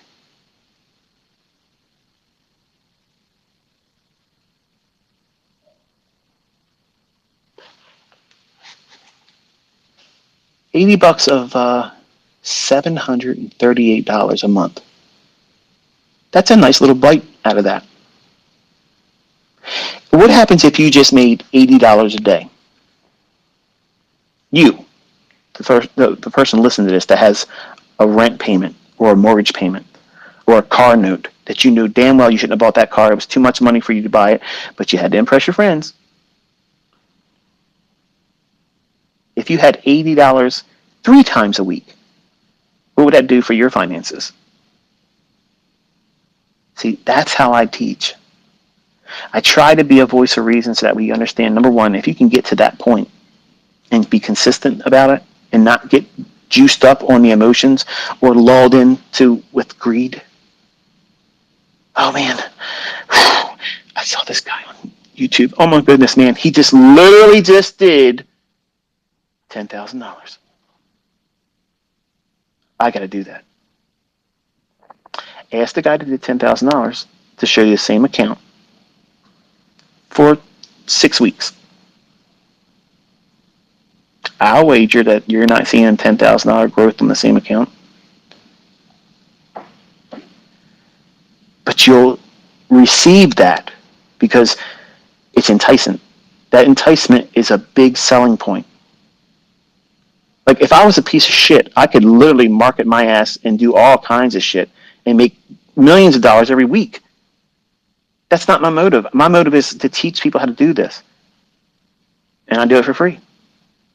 I'm giving you something that you don't have any entitlement to. My son's real approach that he's going to be going in and trade with. He's risking $40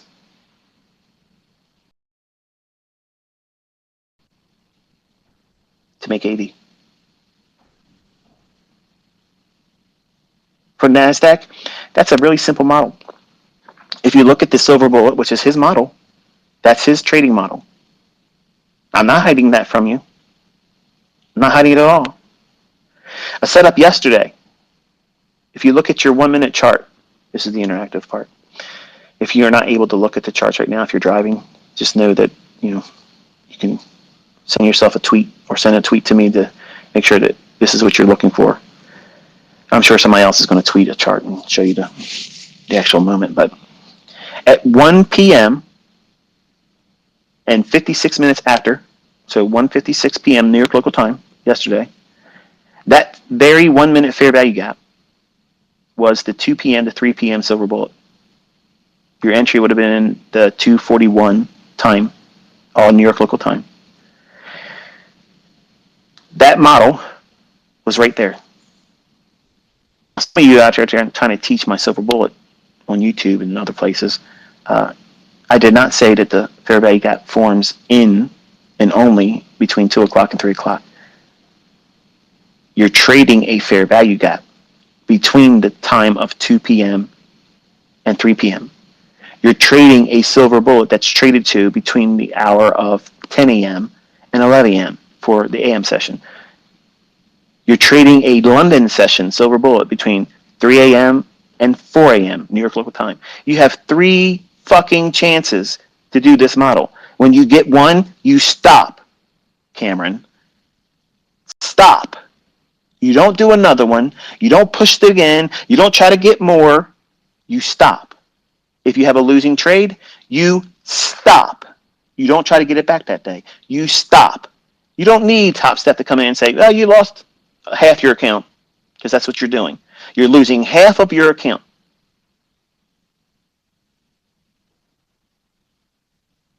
And some of you are bitching. It's only $1,000. I got 50,000. You got nothing. You have nothing. You have a facade. You have a fucking illusion that money's not there. But you don't see that you have to be stopped. That is a very good thing. It's a good thing to have that in place. But you're viewing it and seeing it as, this is an obstacle. Well, it fucking is an obstacle if you're trying to trade with 5 minis and you can only afford to lose $1,000. Let me tell you something. I'm fucking inner circle trader. If I'm trading 5 minis and I can only lose $1,000 or have drawdown at that point before I'm stopped out, I have to be really fucking dialed in. And look at this market right now. Look at it. It's funky. It's wonky. It's got all kinds of little fucking shitty, quirky things that's going on in it. You have to be realistic, folks. And if this is all about making money, not dick measuring, this is how you make money. One fucking micro contract. And you can only trade one micro contract in addition to that when you make $2,000. So if you make $2,000 and you make another $2,000 after that, you have made what? You have $6,000 in play. 4,000 of it is realized gain. Now, at that point, you can trade with 3 micro contracts. So now you're trading with $6 per point on NASDAQ. So your scaling is your stop loss. Listen, folks. How many trades could you have avoided being stopped out or being scared from holding anymore if you can afford to use a 20 handle or 20 point stop loss on NASDAQ? And it only takes $40 from you if you're wrong. But you stand to make $80 if you're right. You got 3 silver bullets a day. But I can't trade London. Okay, find one that works. But I can't do, then you have to make changes in your personal life. I can't fix every fucking thing. These are the rules, okay? You have to bend to them. They don't fucking bend to you. That's what a trader is. The trader is a person that follows the rules, and the rules are there to fucking protect them on the long term. If you can't see that, you can't fucking trade. Period. I don't give a fuck who's telling you any otherwise. That's the reality. You have to have discipline. You have to have control. And the only way you forge those 2 things is to operate in the realm of having rules. And I'm not going to sit here and blow smoke up your fucking asses and give you all roses and candy bars and say, it's going to be so easy. Look, you're never going to have to fucking worry about doing anything that's complicated. It's going to be hard. It's going to be fucking extremely hard. It's going to be hard for you to follow the rules. It's going to be hard for you to find a way for you to get in front of the fucking charts, because guess what? A lot of you are afraid to just be wrong. Let me tell you a story. We're not done talking about the model. And it's not ad revenue that I'm holding you here for. Remember, this is a Twitter space. I don't make a dick off of it. And I'm spending my Saturday with you. The other day I was trading. I was short on NASDAQ. And my youngest was sitting with me, and I said, look, watch this. We're going to watch it go down below these relative equal lows, and it's going to draw down into that little area right here, pointing to the chart.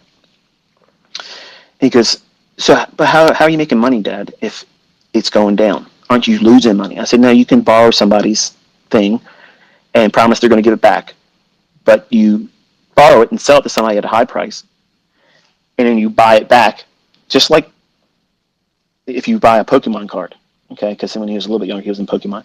I said, if you buy a Pokemon card or borrow a Pokemon card from somebody, say, hey, look, can I borrow your Pikachu card? Okay, and I can only say that one because that's the only card I remember from him doing it all.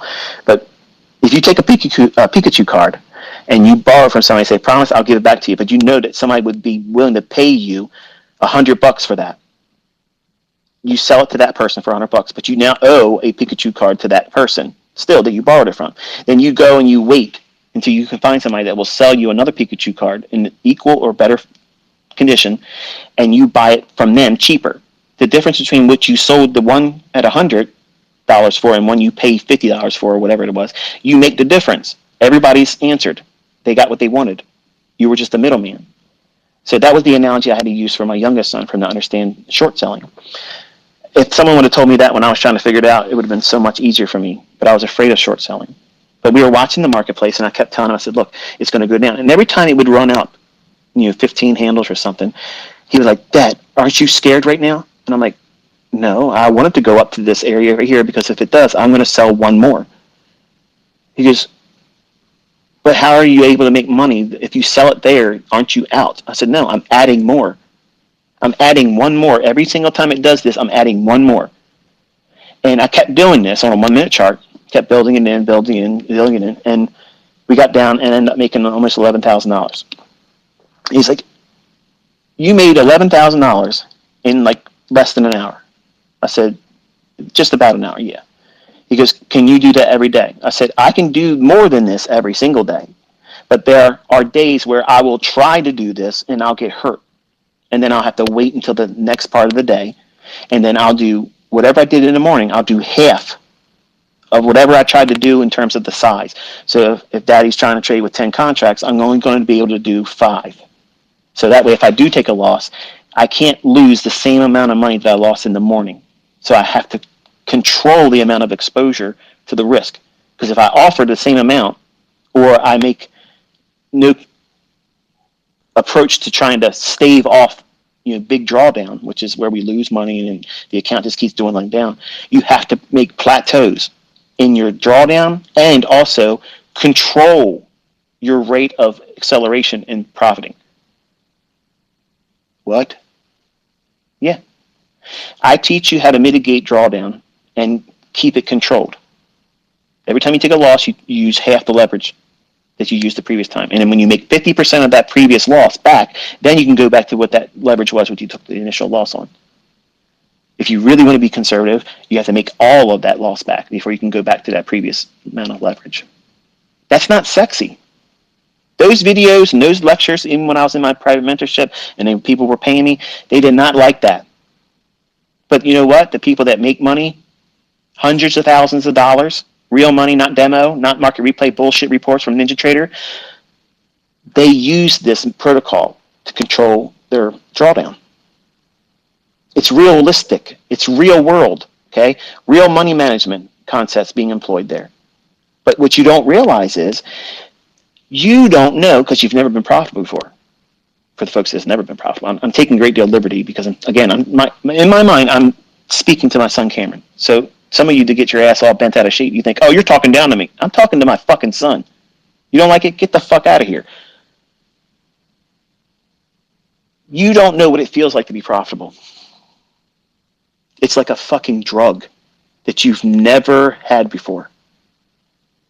And you want it as soon as you get it, in that 30-second, 20-second initial, like your body will be vibrating that you did something, that you made money and you didn't have to work for it. All you do is push a couple buttons, and now all of a sudden that account shows that you've made money, and you start doing the math on it. Man, if I did this every hour, every day, you're not fucking trading like that, okay? But that's the kind of dumb shit I started doing when I was doing the bond market.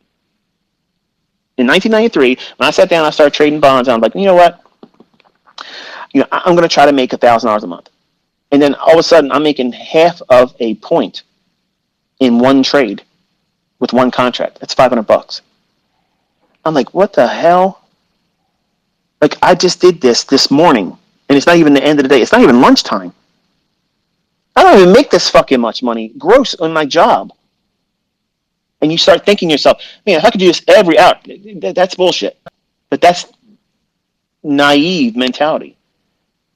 And that naivete is going to be exasperated when you get into profitable trading because you've never been there before. And when you get there and you start winning and you finding consistency, it doesn't need to be a lot of money. The fact that you're making money, that first buzz that you get off of it when you get out of your first profitable trade that you follow the rules with, the natural impulse and tendency is, I'm going to get in there and find another one. I don't believe it. That was just luck. That's the very moment where you have to stop, Cameron. You have to stop. You did your job that day. You're done. You're fucking done. You made more than you would have made at your coffee fucking job. And you didn't do dick. Why do you have to insist on doing more? It's just in your head that you have to do that. You are feeling the emotions. That's all. You're all hopped up on fucking goofballs, okay? And you're coming off of it real fast. That's what it's like to be a trader. But the ones that are in control of themselves, the ones that are consistently profitable, they are the ones that manage that impulsiveness, that drug, that addiction, that feel good. I did it. I beat this fucking trade. I won it. And it did exactly what my model said it was going to do. It feels so good. That small little time that you were spending in that little profitable universe immediately fades away when you look around. You're right where you were.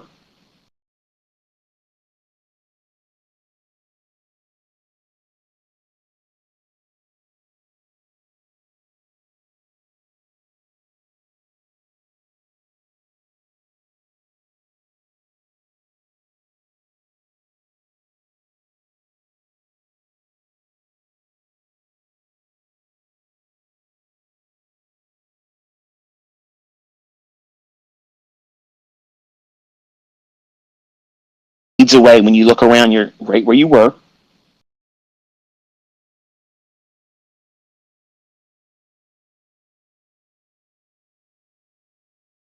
Signing back in here. Give me a heads up. Give me a 5x5 if you hear me.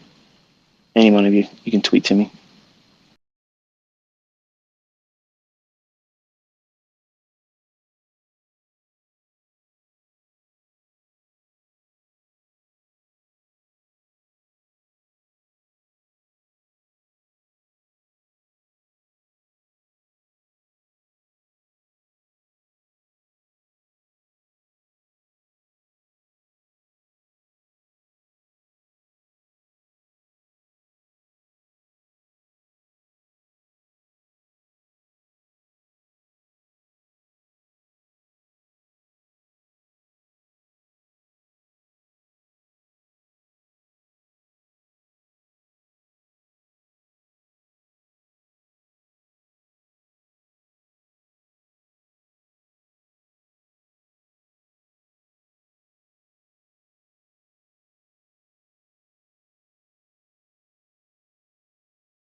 lower lows, even though they're going higher in ES, but not seeing it in NASDAQ, order flow stronger on the buy side in NASDAQ.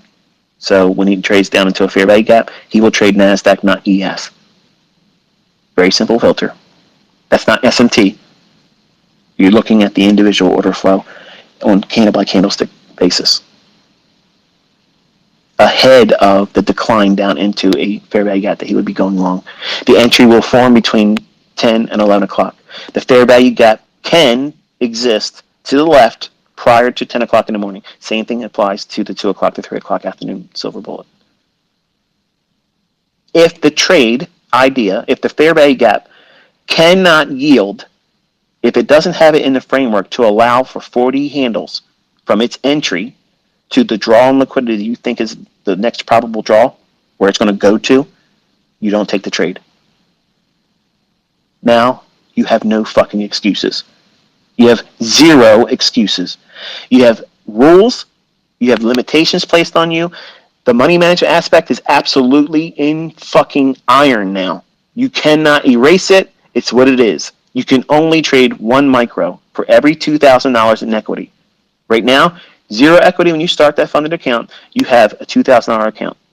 You can only afford to trade one micro. When you earn $2,000, then you can do a second micro. That means your point multiplier for every handle move, fluctuation up and down, will now be only worth $4. But it's not going to get me money real fast. That's the fucking point. That is the reason why you're fucking broke and you can't make money. You're trying to do something that you can't do yet. Trade larger. It's not about fucking size. It's about quality. The quality of trade setup and the quality of execution and the quality of risk management. That's the fucking game here, okay? That's what everybody that's making money is doing. They're not telling you to fucking trade with 15 contracts. They're not telling you to trade with 5 contracts to do it better for you. It's there so you can blow the fuck out and pay reset fees, because there's a lot of fucking students that I'm going to be making over this year that's going to be coming for fucking payouts, and they need that money.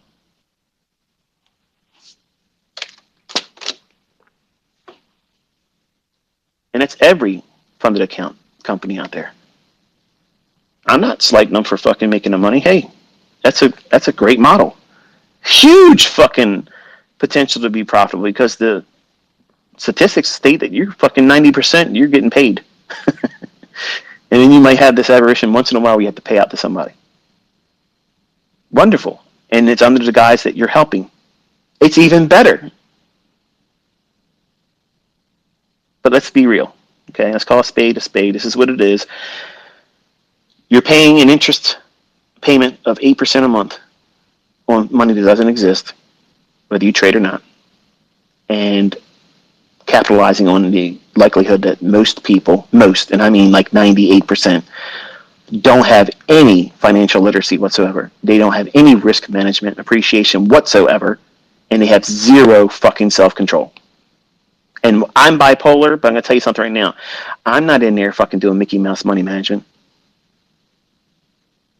If you see me taking 6 contracts, 4 contracts in a partial entry on a pyramid, I can afford to do those types of trades. You don't see me out there doing 50 fucking contracts of gold and 50 contracts when it moves one more tick away from the price and 50 contracts more on a fucking fake-ass MT4 bullshit.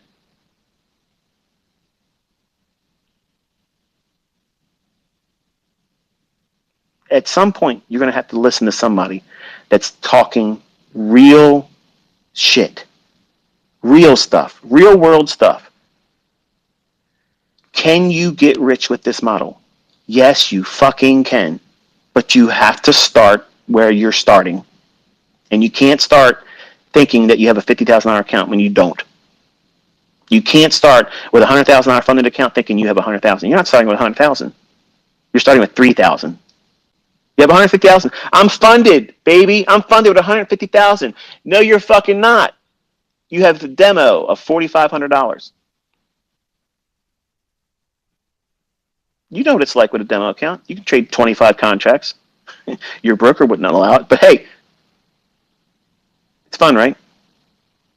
Well, these companies promise to be able to pay you up to 90% if you're right and you're in that funded account. Wonderful. I don't give a fuck what the parameters are, how many days you can be profitable. The intention is he's getting one withdrawal. That's it. And it's the one where he closes the account and we're done. That's how it's going to roll. Because the intentions are he wants to do this with his own money. Wonderful. When you get it out of this, you're going to put it into a real brokerage account. And then the real fucking fun starts.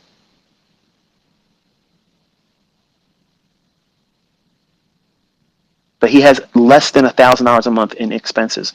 His ends are literally less than $740 a month.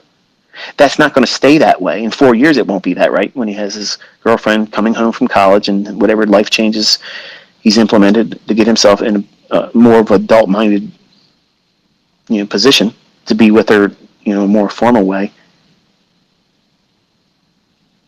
He has to put the work in, and you can't think that less than $1,000 is practical for an adult living with someone else, especially someone that's going to be a professional in the working, community as a veterinarian, assuming that she's successful at it. So maybe you didn't give it any thought, but what happens if he loses? Say he gets up to the point where he can trade now 2 micro accounts, or micro contracts rather, and he's trading with $4 per point in the NASDAQ. But then he drops below that $4,000 cushion of his initial $2,000 in the account, but only $2,000 in equity that he's made. So let's put it in perspective. It would look like this in your combine or profitable account, $52,000. As long as the $52,000 is showing on the account, he can trade 2 micro contracts. If he dips down and closes a trade, whether by stop loss or physically manually closing it, and it's below 52,000, he has to trade 1 micro until he gets back to 52,000. Then, when it gets to 54,000, he can trade with 3 micro contracts. If he drops below 54,000, he drops down to 2 micro contracts. That's the rules. But he can't. I don't give a fuck what he can and can't in your mind. I already know, as long as he listens, he will. Can't ain't even fucking part of this. I've already entered the chat. ICT is in this now. The boy's getting where he's got to get, either by a boot in his ass, or it's going to be a little bit longer duration, but he's not working the rest of his life. Okay? I'm going to see to that. He's done it wrong. Wonderful. Now he's got fucking scar tissue. If I'm going to be a good mentor, I'm a good dad or whatever you want to call it, he won't be working. Okay? That's how I'm looking at it. But I need him to have a mind shift. Change, where it changes the way he views things. Because in his mind, as long as he's got money to afford a new reset, he's not going to quit. At some point, how many are you going to do before you're like, this is fucking stupid? Well, in my mind, it was way past that. Way, way, way past that. But all of you out there that are trying to trade, and you're trying to trade with mini contracts or multiple mini contracts, and you're thinking, I'm doing this right, this is so great, blah, blah. What you're experiencing is over-leveraged luck. That's what that is. And that shit ends abruptly. And the harm that you do to yourself psychologically and emotionally when it happens, it's so hard to work through. What do I mean by that? Well, when you're trading, and you're trading with big money, number one, it's stressful as shit. Extremely stressful. You can't tell me that you're focusing on price action or your model while you're in that trade that's over leveraged. You're watching the value of profit and loss tick. That's what you're really watching. And every time it ticks up $1,000 more, $1,500 more, $2,000 more because you're over leveraged, you're buzzing. And every time it ticks against you $1,000, when it's such an insignificant fluctuation in actual price movement, you're trying to talk yourself out of closing the trade. And that's not following your model.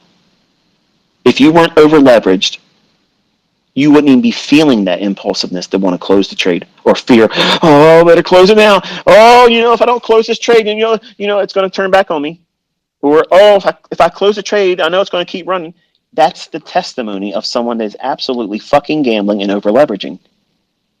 They're literally telling on themselves. If that outside language and dialogue is occurring and you hear them, okay? If you hear them saying it, you watch them, some of them are on YouTube doing it, when they do that, they are literally removing all fucking doubt that they're gambling, they have no fucking control of themselves, and they're over leveraged to the fucking gills. That is not a fucking sound trader. That is a gambler. That's the equivalent of the person that goes maybe once or twice a year, flies out on comps to Las Vegas and loses more money, but swears up and down they had a great fucking time. Thank you for not using any lube on me. I'll be back next year. Make sure you give me another free rental room. I'm going to come here with more money next year. Great time in Las Vegas.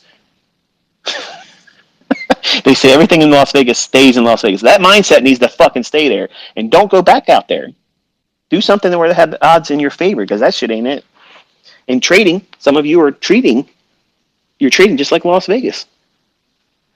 Well, all I got to do is reset. Eventually, I'm going to get that 15 contracts and hold for a 100-point move. It's going to happen. The fuck it's going to happen. Okay, it's not going to happen because everything you're doing is going to ensure that it doesn't.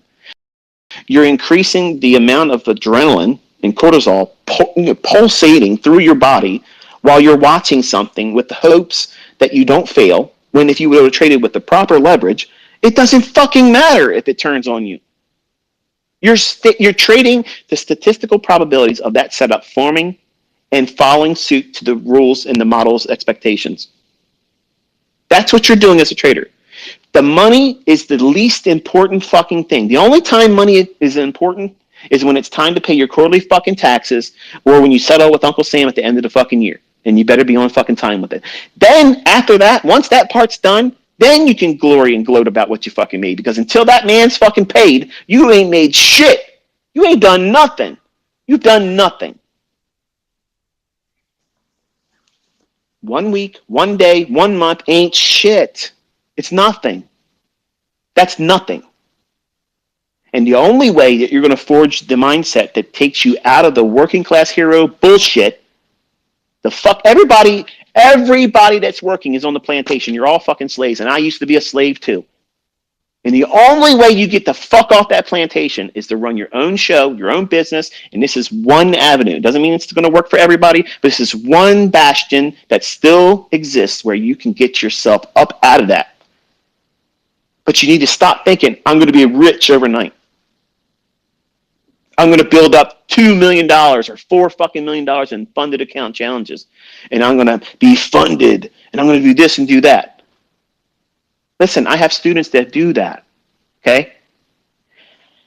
Even they, if they use what I'm talking about today, their trading will be a lot less impulsive.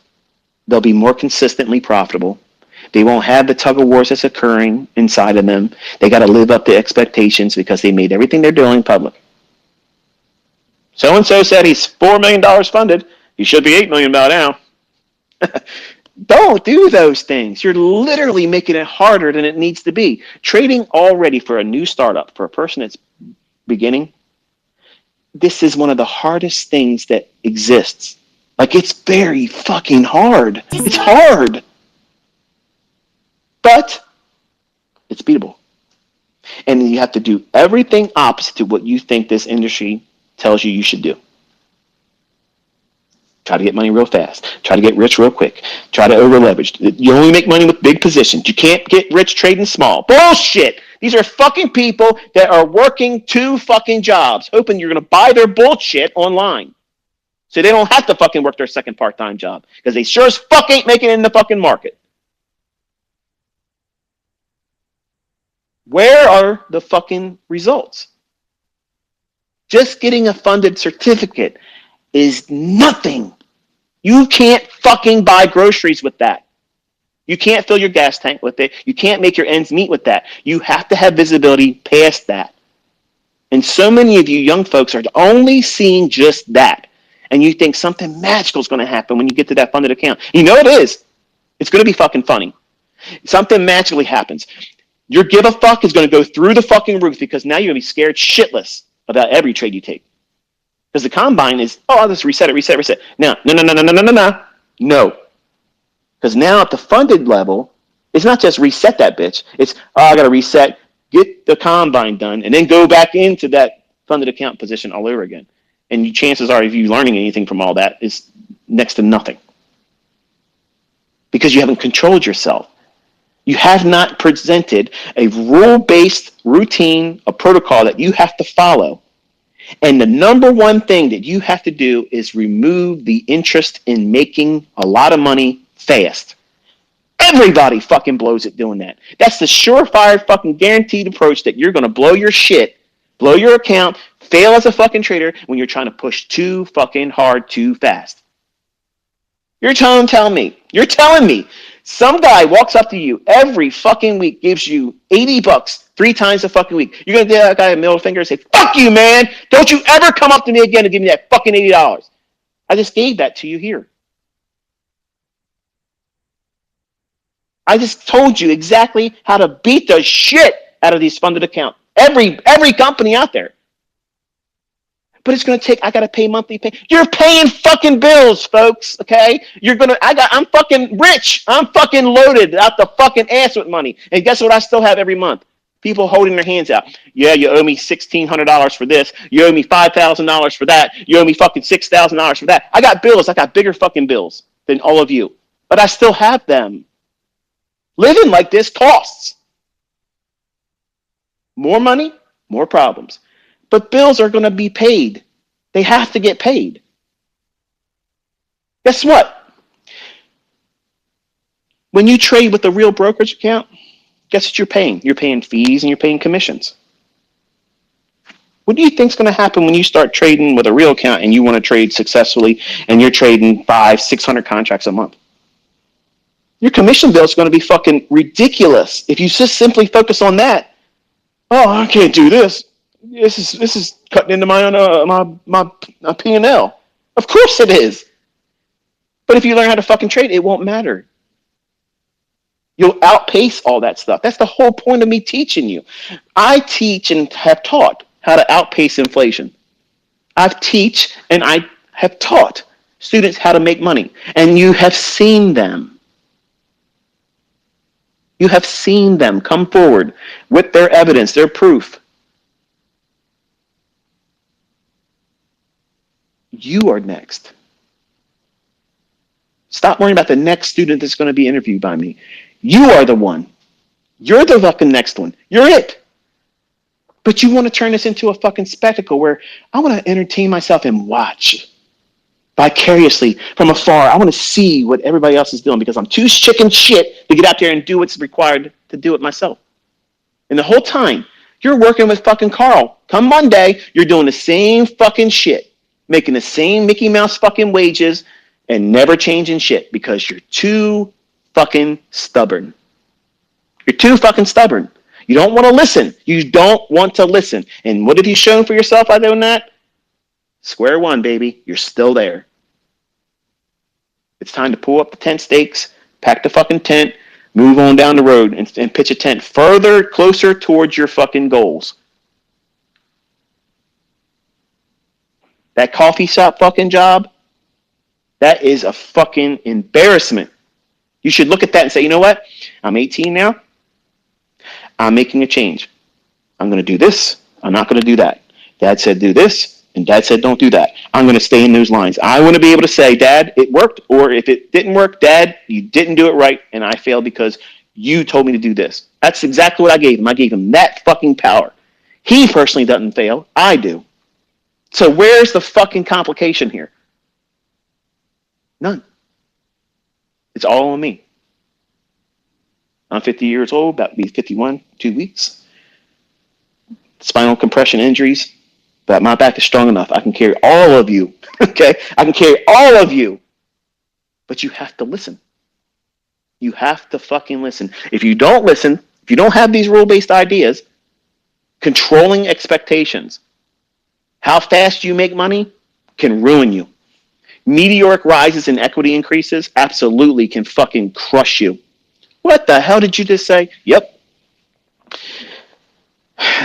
When people get into large sums of money, okay, and I'm going to give you an experience when I was a younger guy. I came from a very, very, very low income family. And I'm talking fucking low income. But I didn't feel like I was from a low income family because we didn't measure things on the basis of money. We were a family, dysfunctional, a lot of drunks and alcoholics in my family, which was the reason why I don't drink and I don't do those types of things, because I watched what it did to their lives. And I was taking note. Like I said, I was a journaler, okay, and I wrote all this shit down as a kid, and it made a great impact on me. So I saw what unsuccessful living looks like, and I wasn't going to do those things. I didn't need anybody to say, hey, your family's full of fucking failures, and if you do what they're doing, you shouldn't expect to see much better. I didn't need that. I was fucking aware, okay? I wasn't inebriated. I wasn't medicated where I didn't notice the obvious. But everybody else in my family got caught up in that shit. So I don't have a problem with someone telling me, do this, don't do that, if they're doing better than me. I don't have a problem with that. I actually coveted that as a young man. I was looking for a mentor. I was looking for someone outside of books and VHS tapes and DVDs and whatever else I can get my hands on at the time. And 99.99999 fucking percent of all of it was absolute fucking bullshit. It never fucking made me money. Not one bit of that horse shit made any bit of money for me. When I took everything that they said, inverted it, and looked for specific times of the day where they would capitalize on that bullshit. Well, out comes Inner Circle Trader. Here I am. But I'm from a modest upbringing. I wasn't born with a silver spoon up my ass. But I appreciate risk. I am aware of what can be lost in a trade, more so than I'm trying to make. And when you look at viewerships of a specific person or a company or some kind of entity that is a trading expert or whatever it is, everybody has a hive mentality. They have a team mentality, okay? So our community gets a lot of flack because, number one, I like in these presentations where I'm unorthodox and animated sometimes and dramatic in other times and just basically unstable. I don't give a fuck what anybody's opinion of me is, because I'll beat the shit out of them in the fucking market. I'll trade outside their fucking ass and literally run circles around them. That's why nobody's fucking doing shit, and we're still here, and we're closing the year, and nobody actually fucking did it. Fuck you, Vinny. Your bullshit wasn't really there, and I'm still waiting. Let's go, baby, because I can still kick your fucking ass by the end of this fucking year. Let's bring it. But back to our regularly scheduled program. You have to have these rule-based ideas. You have to have them, because if you have them, it removes all doubts about what it is you're supposed to be focusing on. How much money should you be risking? What happens if I have a loss? Nothing. You just think a loss. It was a tax. That's all it is. When you're trading with a micro and you let that profit grow over time, you're allowing yourself, okay? You're allowing yourself to grow into new money. When I was younger, I didn't know what it was like to have money. I literally had no idea what it was like to have anything that would be considered good money. I worked menial, shitty-ass fucking jobs, the minimum wage threshold, that's where it was, okay? And then, I started my studies for computer science. And even then, I was doing a menial fucking job. I worked at a bookstore at the school. When students would come in, they would purchase their books, or they would come in and redeem them for a credit to go towards something else. I worked in that setting. And guess what I was fucking doing at the time? Most of you would have been sitting on your fucking ass playing on your smartphones or whatever, but we didn't have a smartphone back then. But if it was given the opportunity today, that's what you would have been doing. Or you're listening to your headphones like the guy that would relieve me. And when I would end my shift, he would come on and he'd bring his little fucking Walkman in and be listening to his bullshit, whatever. He's a student just like I am. You know what I was fucking doing? I was in there reading the fucking books, taking notes in the fucking books. I didn't need to buy the fucking books. I'd read them already. I wrote down all the fucking notes that I needed to do, and boom. My GPA was fucking awesome because I took every advantage of the immediate availability to what was available for resources, what was available to me in terms of time for studying. I didn't fuck around. And when I was younger, I was all in this. And the fruits of it is what you see today. Like, I can literally go out there and do whatever the fuck I'm doing right now in any time frame. And it still will look like I'm doing it like I've always done. Because it's the same fucking thing. No matter what time frame, whatever fucking market. Just don't ask me to do it in crypto because I won't do it. Or synthetic, what's it called? Synthetic indices?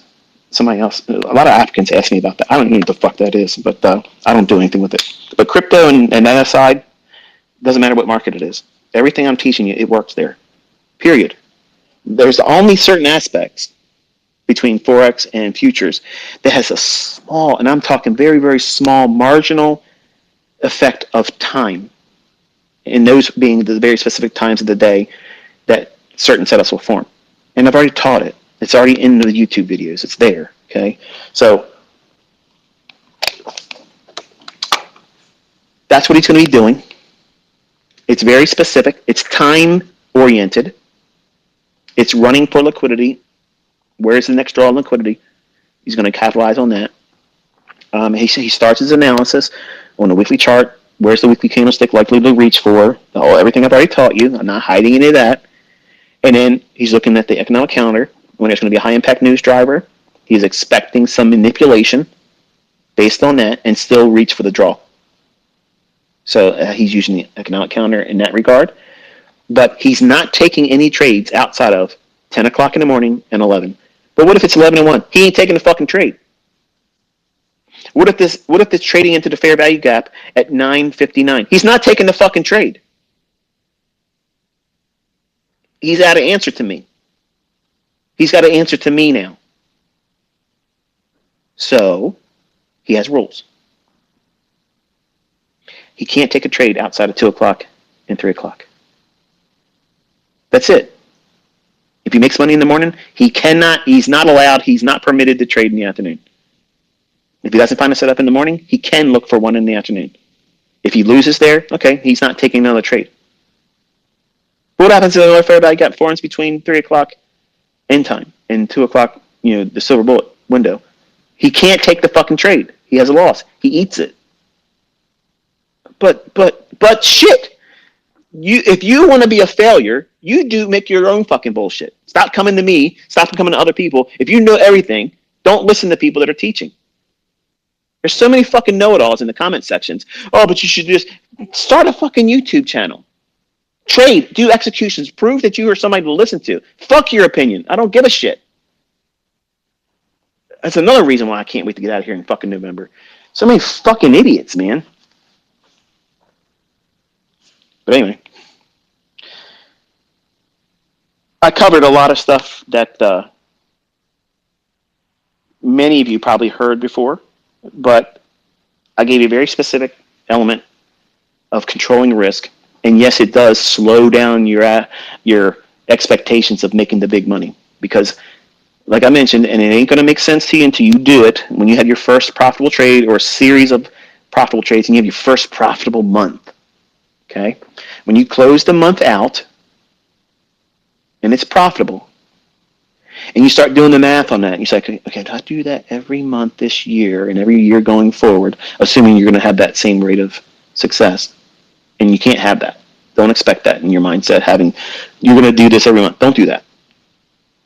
Okay. I believe in setting goals. I believe in doing all those types of things. But I tell you as a new trader, don't expect those types of things in the beginning. That's a couple years into your trading. A couple years. Do I think after a year to 18 months that someone can consistently do 6% per month? Absolutely. Absolutely. For the folks that have never done any advanced math beyond rudimentary math or applied it to risk management, it doesn't matter how much you have at the start if you understand how to use compound interest.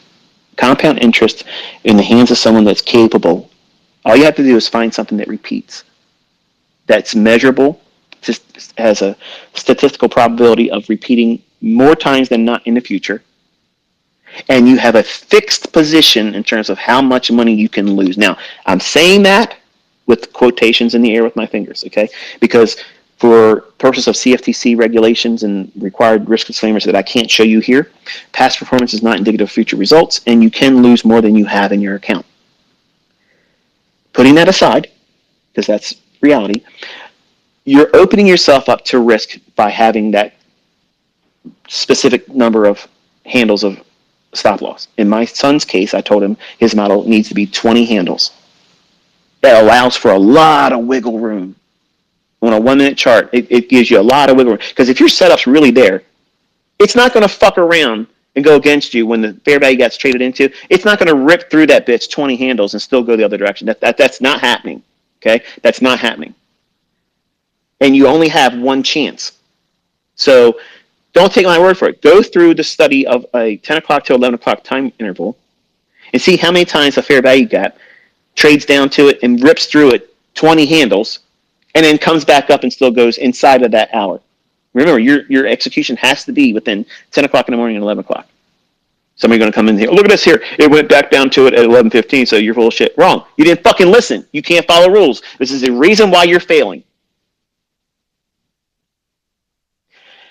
Some of you don't need a dad. You need to have your ass kicked. You need to be grabbed by the fucking lapels and shook and say, listen to me. You are not paying attention. You're not listening to the videos. You're asking me fucking questions or pointing out things that I said in the first 10 fucking minutes. How on earth do you expect to beat these fucking institutions that run this shit if you can't even pay attention to a fucking lecture? You have to block out all the bullshit. You got to get focused, dialed the fuck in. It's not going to happen overnight. It ain't going to be easy for a lot of you.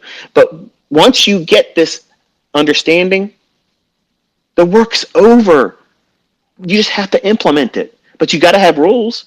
You have to have rules. You have to stick to that rules of engagement. If you don't stick to it, you're going to fucking lose money. And you're going to lose money to the degree where you end up losing your account. And guess what happens then?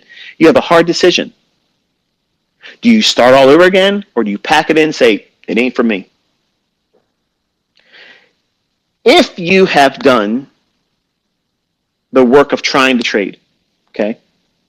If you tried to study how to trade and you tried to trade with money before you were ready, and because you failed by trying to trade with real money, and you do not have minimum 6 months of consistency with a rule-based idea using what I've taught or anybody else's bullshit, and you're saying because you lost money with a real account, you're done, you're quitting, you're not a fucking trader. You're doing the best thing for yourself. You're absolutely making the best decision for yourself. But if you have 6 months of real data where you followed a rule-based idea, you were managing risk, you're not in there fucking playing cowboy, maximum leverage and trying to see what happens. Because when you do that maximum leverage shit, number one, you can't do that consistently with live funds and expect to survive it. You can't. Nobody can fucking do that as a new trader. You can't do it. You're not going to be the person that does it, okay? And trust me when I'm telling you that with love and sincerity. I'm not trying to tell you you're fucking stupid or a moron. I'm saying that you literally are not equipped to do that. Because if you've never made money with maximum leverage and you've never seen that kind of profit come into your hands, it literally causes you to go fucking stupid, like crazy. Like you think you see everything in a chart now, and your impulsiveness, and because you're hopped up. You know, that when I say you're hopped up on goofballs, it's just a funny expression for me to explain to you that you've lost all sense of rational thinking. You have the feeling. Imagine you won the lottery, and it was the $750 million or $1 billion bullshit that they say that exists, and you won that. Try to describe what that might feel. You can't even come close to it because you're never going to be there. But the person that would be there, they're euphoric. They're out of their fucking mind. And that feeling, because you've never been there before, will make you think that you are better than you really are, and you're going to go in there and do the same thing again when there ain't a setup. Somebody with a rule-based idea, a rule-based protocol to trading and assuming risk and managing that risk appropriately will say, I've done my executions, I've entered and ended the trade, I'm done. My rules say I can only do one setup. I don't give a fuck how much it runs. There's going to be all the people out there, oh, but ICT saying you shouldn't do this and so. Listen, for the fucking people that say that shit, come forward with your fucking results. Okay? Come forward with your fucking results, because nobody's got time for your Mickey Mouse fucking opinions. I sure as fucking don't have the time for it. I got till November. I'm looking at my fucking watch here. We ain't got much fucking time. Bring your shit. Bring your fucking shit or remain silent, because I'm done. I'm fucking done. I stayed a year longer on this fucking application on Twitter, longer than I wanted to be. Bullshit. It's fucking bullshit. You want to learn how to make money? Fine. Show up, roll your fucking sleeves up, take notes, and listen. Do everything I say to do, and don't do the things I say not to do. Expect it to take a minimum of a year. Minimum. Because there's things that you have to practice. There's things that you have to look forward to and see if they pan out. If they don't pan out, what does that make you feel like as a trader? What does it give you in terms of impulsiveness? Does it make you feel like you got to do something to fix that problem? Do you feel uncomfortable about being wrong? Those are things that people don't realize until they go through it. But they put blinders on and say, fuck it, that doesn't really exist. I need to go into the next trade and over leverage. I need to refund my fucking shit. I got to reset my stuff. I got to go out here and make the world believe I'm a good fucking trader. I got to show my stuff on the internet. I got to do a MyFX book because nobody believes that I'm making profits. Nobody gives a fuck if you're making profits. Nobody gives a fuck. Nobody cares. Nobody gives a fuck that I'm making money. Nobody gives a shit. Why are you worrying about fucking shit that doesn't make any more fucking money for you? But you're increasing your fucking concern about shit that's going to have more negative impact than it's going to help you positively. I don't understand how many fucking people can have their head so far up their own ass that they can't see that that's counterproductive.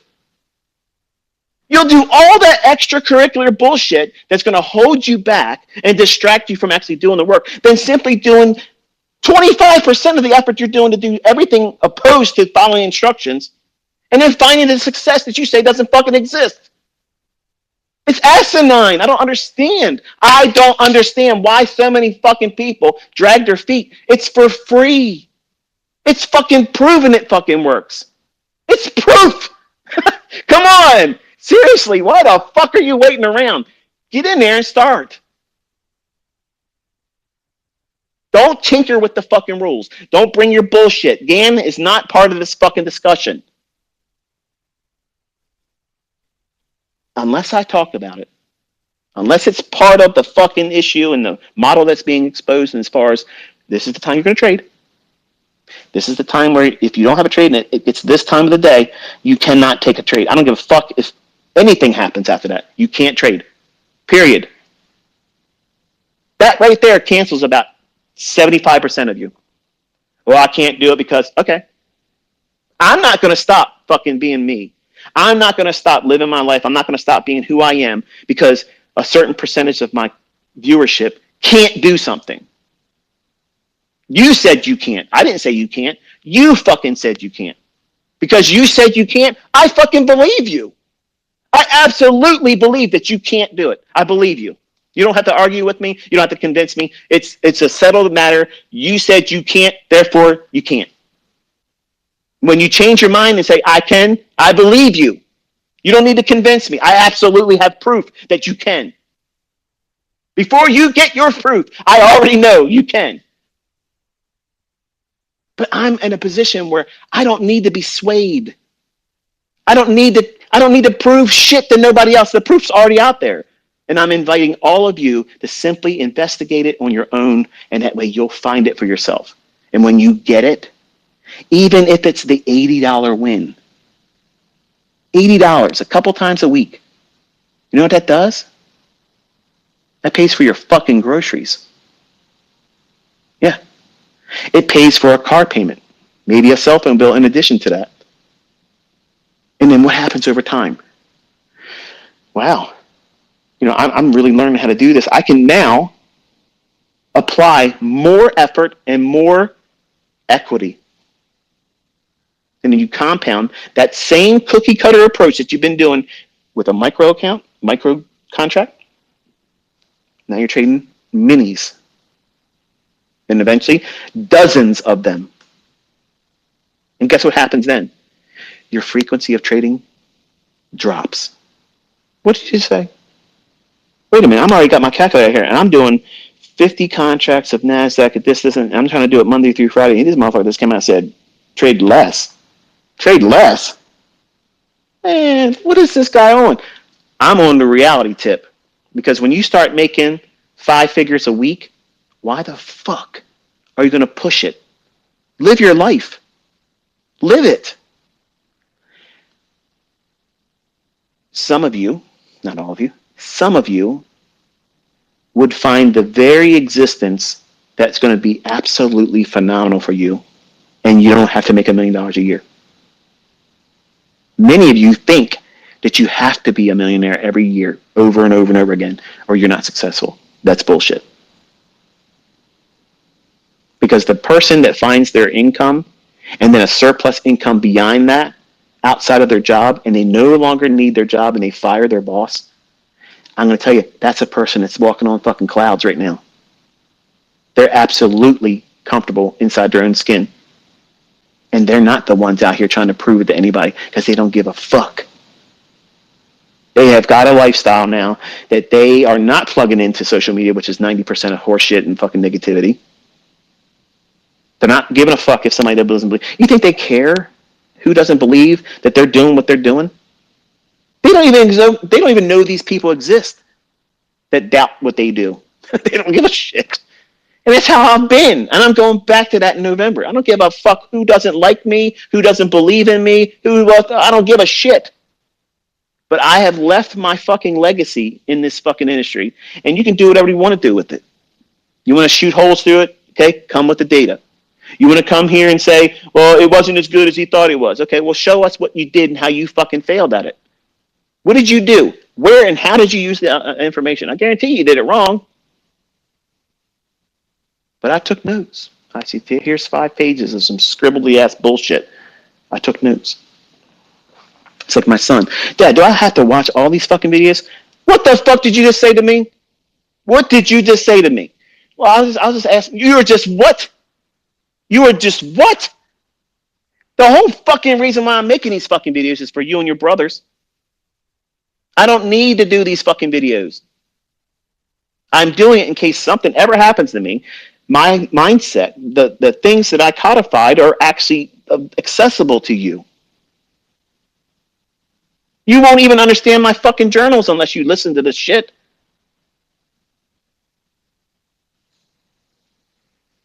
So it's in the youth. It's not, my son's not even exempt from it. It's just everybody wants it easy. And truth be told, if I believed that it was an easier way, when I was younger, because I already knew it was going to be hard. Like I knew it was going to be hard. And that's why I said, I'm going to give myself 20 years. I'm going to give myself 20 years because it's going to take a long time, making money, lose money, and I'm going to probably mess it up here and there. And I just think that if I get to when I'm 40 and I have $1 million in the bank, I'm set. Now, mind you, I'm thinking I have a house. Doesn't need to be a big house like this one. It just needs to be a house and a car or two, and maybe I have a dog. and I have a wife and some kids or whatever, and I'm comfortable. I'm not trying to live above my means. I just don't want to have to work when I'm 40 years old into the grave. That was my plan. That was my goal for myself. It wasn't get rich. It wasn't drive Lamborghinis. It wasn't any of that stuff. It wasn't a jet set life. It was just being able to do whatever I wanted to do when I wanted to do it and not have to worry about, am I going to be able to make my bills if I spend that money? Because I didn't come from rich. I didn't come from that. And when you start making money and in the visibility of being able to make more money that wasn't available to you, like your mind is closed to that. As much as you want to say, I can see myself, you're saying you would like that, but you can't really see it. Because if you can see it, if you really could see it, nothing's holding you fucking back. Not anybody that's doubting you and your family or friend circle, and anybody online. None of that shit's going to be an impediment. Nothing's going to slow you down. You're not going to hear the bullshit that anybody's going to say about it. And that's exactly what I felt when I was 20. November 5th, 1992 at 9 p.m. on a Thursday evening, I cracked that book open. And when I was done reading it, and you're probably asking for the first time if you're listening for the first time, what book were you reading? It was some piece of shit book written by Ken Roberts. I spent too much money on. It was supposed to be a course on commodity trading. And it was really just an introduction, very, very oversimplification of something that would have otherwise been useless to anyone. But some people have made money with it. And it was just one of those things where they got lucky. You know, it was a big move.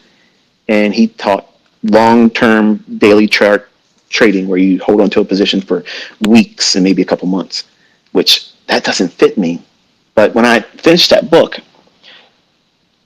I had a new appreciation for money, number one, and two, it gave me an exit. Because at that moment, I was thinking, I really want to be able to use my education and be a systems analyst and basically work with programmers and work for companies that, they have a function they need done, and work with an IT group and say, okay, this is what they need, and we got to go through and make this for this company. So that was what I wanted to do. And I no longer wanted to do that. November 5th, 1992 at 11:30. I was literally excited about something I barely knew anything about. And how many times my uncle brought it up when I was a younger teenager. I was 14, 15, 16 years old every Sunday. Richest people in the world trade futures and options, Michael. Like I was being conditioned. I was being primed. So I know the Lord had this for me. Like he had every intentions of me being who I am. The failures I've had is where I've allowed my instabilities, somebody that's bipolar, I don't always come across in an articulate manner. Sometimes I use language that isn't very, easy on the ears. And I'll swing from one way or the other. But there's no denying that what he's laid in my hands is absolutely the closest thing to a holy grail than there's ever been. The problem is you're going to want to use it more times than you should. It's kind of like when you're a teenager and you discovered sex for the first time. Man, that was great. Let's do it again. Let's do it again. Let's do it again. And some of you men still feel that way. Maybe the ladies too, but you have to have a time and place to do it. And you have to be able to use protection. Okay? Otherwise, you're going to multiply losing trades, and nobody wants a lot of unwanted children that the broken family will many times victimize. And I was from a fractured family. So I grew up in this world with a chip on my shoulder. I wanted to prove that even though my parents didn't want anything to do with me, I'm going to make them regret that. Even still today, they don't give a fuck.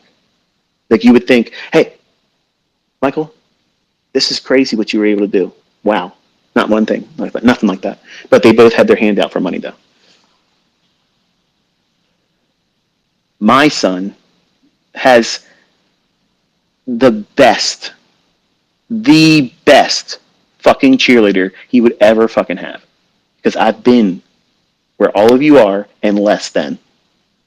I've been homeless. I was sleeping in a Mustang with my oldest son, laying in the front seat, no car seat. I was broke. Broke. Yeah. Filed bankruptcy in 1998 just to fucking go into a courtroom to tell his mother, I don't have any money. That's the extent I was willing to go. My son, who this whole presentation was about and circled around, doesn't have that problem.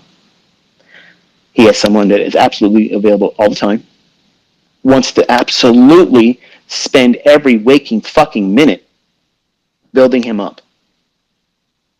I don't know any of you. And Alex, by the way, I have no availability to go to Miami. I appreciate your invite. I did get your email. But I'm also reminding everyone, I am not trying to be a celebrity. I don't want to go on people's shows. I had people calling me literally wanting to be on talk shows. I don't want to be on any of that stuff. I don't want to be none of that stuff. I don't want to be a celebrity. If I wanted that shit, I wouldn't be leaving in November. I'm anticipating with a great deal of excitement my leaving of social media in November. So I want you to understand, it's not a knock against you, Alex. I'm very proud of what you've been able to do. But I don't want to be in that setting. I'm uncomfortable with it. I don't want to have that type of climate around me, and I'll be watching whatever you do, and with a great deal of pride in what you've been able to accomplish. But I don't want to waste more time away from my kids, because I have a little bit of interest in the trading aspect on two of them right now. And because of that, my youngest, is now asking me questions. So he spent time with me in 3 days, and we were watching price, and he actually watched me live trade it. Real money, by the way, not demo. So that inspired him. So I really want to take the advantages of not having all of this time invested in all of you, which I have absolutely enjoyed. I've loved it. I've loved being able to share this with you. I've loved the time spent with all of you. I've loved to see the results that some of you actually went out and did what I told you to do, and you're amazing, amazing results. A lot of you are still shy, and I'm sure once I'm gone, there'll be a void there where people will say, well, this is where I'm coming out, and I'm going to show everybody this, and this is what I've done. And that's great. I'll watch you. I'm going to cheerlead you from afar. But I don't even know you. And look what I'm willing to do for you. How much more do you think I'm going to do for my own kids? I have been wanting this my entire adult life, and I have it now. And some of you are literally writing me fucking emails telling me I'm selfish, I'm ignorant because I'm not willing to still teach. I'm not doing some secret fucking paid mentorship. You know what I'm doing? I'm investing my time, energy, and whatever the Lord gives me into my children. I have already left you more than enough. But now I have exactly what I've been waiting for. My own children have an interest in doing this. I would hate to waste that opportunity. Look back and say, you know what? I spent too many times doing several hours on a Twitter space where most of you didn't even appreciate the fucking time I'm investing in all of you. This is being recorded like this because that way it's not like a conversation when you have with your kid. Remember the last time you had a conversation with your parents and they were trying to tell you what you should and shouldn't do? You probably heard every ninth word in the conversation and everything else you fucking phased out. He's not going to be able to have that with this. This is the conversation. He knows exactly what I said. There was nothing hidden. When he says, but you didn't say, oh, I fucking said it, son. Let me play it back for you. Okay, here's where it happened. There's no excuse. Okay? And if something ever happens to me, he can go back in time and say, this is the day Dad laid it out for me, and he let everybody else hear it. And while some of you think that this is something that, I shouldn't do, I get on here and I talk about my kids or I talk about, whatever happens in my personal life. I don't sit down and aim to bring all that stuff out, but because I just don't have a filter, it just comes out. And I don't care if it offends you or if it feels like it's wasting your time, because I don't give a fuck. Okay, I don't care. I'm doing what I have to do while I'm doing it, and this is the best way I can do it. I can't do it better. I don't know how to do it better. I'm not capable of doing it better. So therefore, this is the way it is. And if you don't like it, if it doesn't resonate with you, I'm sorry. It's not like I didn't try. I have tried for years to help all of you. And if it didn't work for you, I will hope you find something else that works. If trading has bit you, I know what it feels like to have that, and you just can't leave it. In the first couple of years of my existence as a trader, I was just like that. It was like a toxic relationship I couldn't let go of. But when you finally go through marriage counseling with yourself and you fix all the problems that you have, that's what happened for me. I was the one holding it all back. It was me. Over leveraging, over trading, trying to find setups that really wasn't there, forcing my will in the trade, taking my external desires of either depression or embarrassment because my first wife left me for an older man. All those things were problematic for anyone, whether they had the same mental baggage that I have or not. That's a hard pill to swallow. And then on top of it, your parents don't want nothing to do with you. And then you lose the only parent that you had or envisioned as, which was my grandfather. So I have all the fucking recipe of a comeback underdog story. And none of that is an excuse for me to lean on and say, that's the reason why I couldn't make it. It was always me. It was always me. It was my reactions to all those things. All of you had things done to you. Some of you have had worse physical things done to you than me that have scarred you. Some of you don't have any knowledge of who your parents are. Maybe you discovered that you were adopted, and it's like, why would my parents even just give me away? How could you do that? I get these types of emails from students, and it holds them back. You can't change that stuff. Just like Cameron, he can't change the fact that he had that many attempts and that many failures. So he wrestles with that. Well, you either grow past that and say, okay, that was just a moment during this journey. I stumped my toe there, but it didn't put me in a wheelchair where I can't walk the rest of the way. You're literally going to have this in the rest of your life. You're going to have drawdown. You're going to have periods where you just can't find your groove, and you have to give yourself permission to stop trading. That means stop for a week or two. Don't try to push it really hard. And don't take external reasons for you to want to feel better about yourself or mask an uncomfortable situation you may be going through in your personal life. Maybe a divorce. Maybe it could be a number of things. Whatever it is that's making you feel like you need some kind of distraction from that pain or that misery. The worst thing you can do is take that to the marketplace and say, here, reward me for doing this and make me feel better. Like you're picking up the charts and rubbing it like a genie in a lamp, and like, answer my wishes, do my bidding, answer to my will. And you're not even looking at it objectively when you're like that. You're in pain. You need some kind of, like I said, perfect distraction.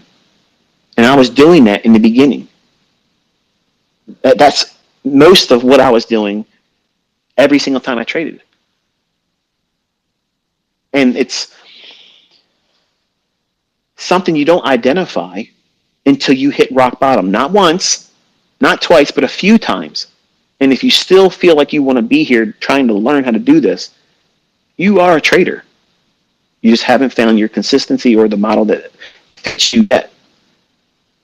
Anybody that says, I quit, I'm not doing this, but you can't imagine living life without doing this, you're lying to yourself. You're lying to yourself. So just admit the fact that you're at a point right now, you're frustrated, and that's normal. I quit dozens of times when I was younger. But really that was a code word for I need a break.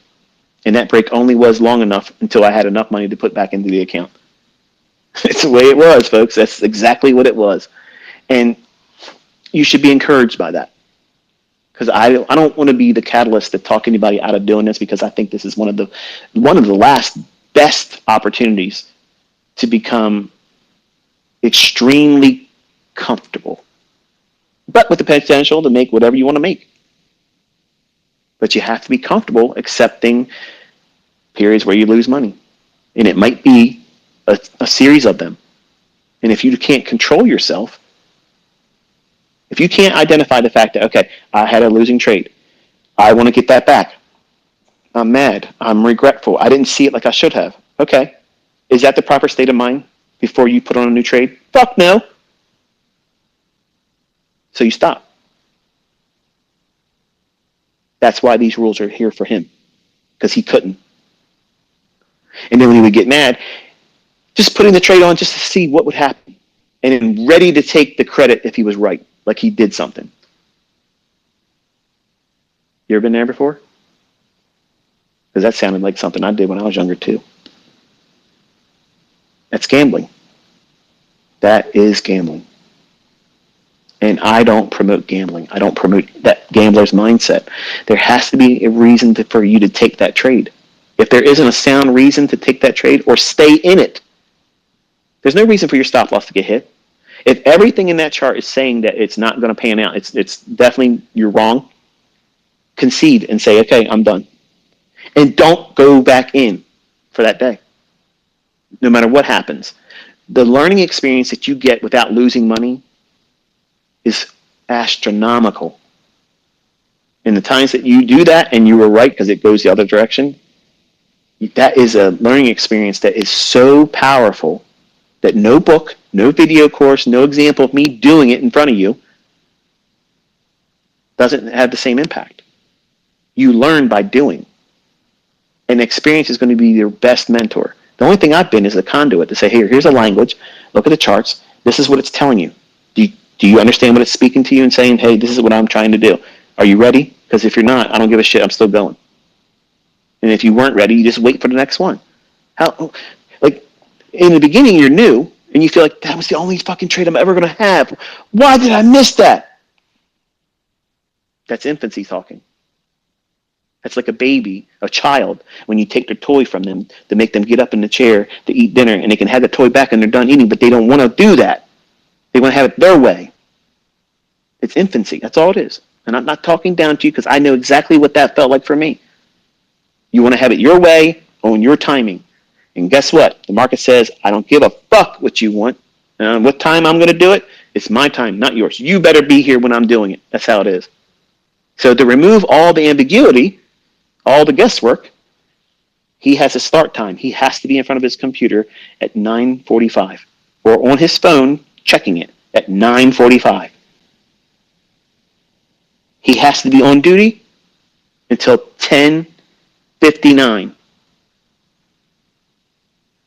Because at 11 o'clock, his shift is over. Now, if he's in a trade and it's going past 11 o'clock, he hasn't hit his target, he still holds it. But the initial entry, that execution has to happen between 10 o'clock in the morning to 11 o'clock.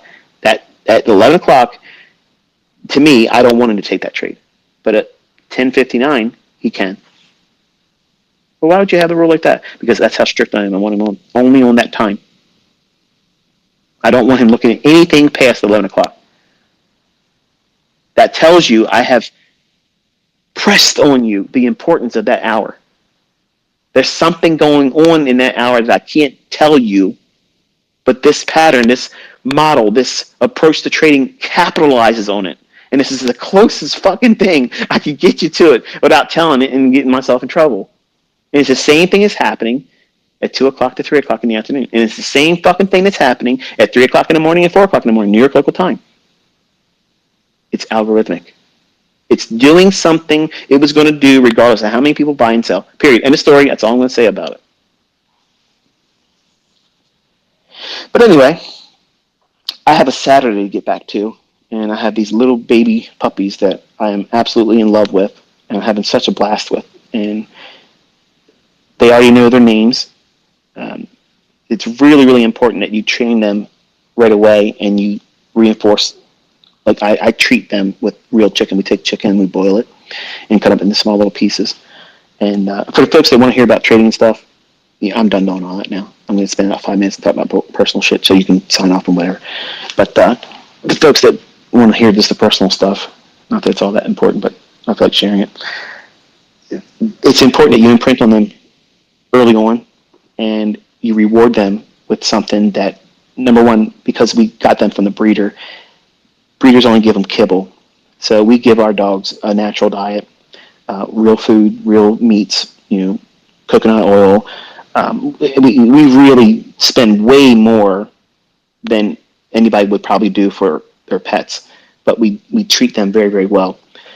And calling them by their name separate, like we have two of them, they have to segregate them and work with them one at a time. And by calling their name and saying like come and having a piece of chicken in your hand, the mannerism of you laying your hand lower, calling them by name and telling them come, it teaches them to recognize their name. So already when they're outside playing, if I say, Scout, come, and they're roughhousing, they'll immediately, she'll break, find me with her eyes, and then run to me. And she's looking for my hand to come down. And I'll have a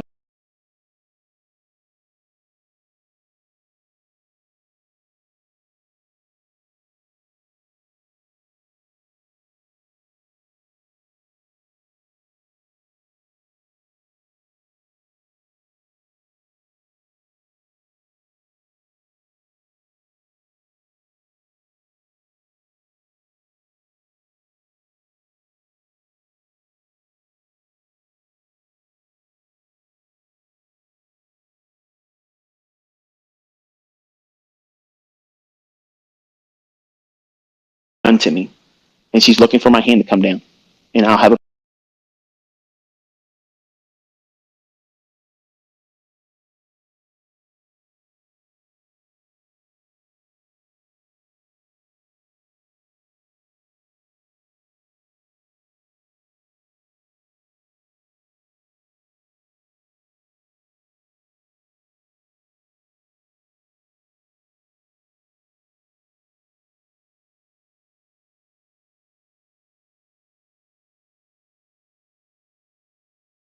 run to me. And she's looking for my hand to come down. And I'll have a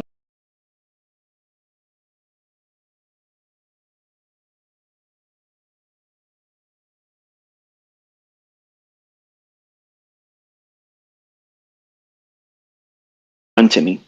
And she's looking for my hand to come down. And I'll have a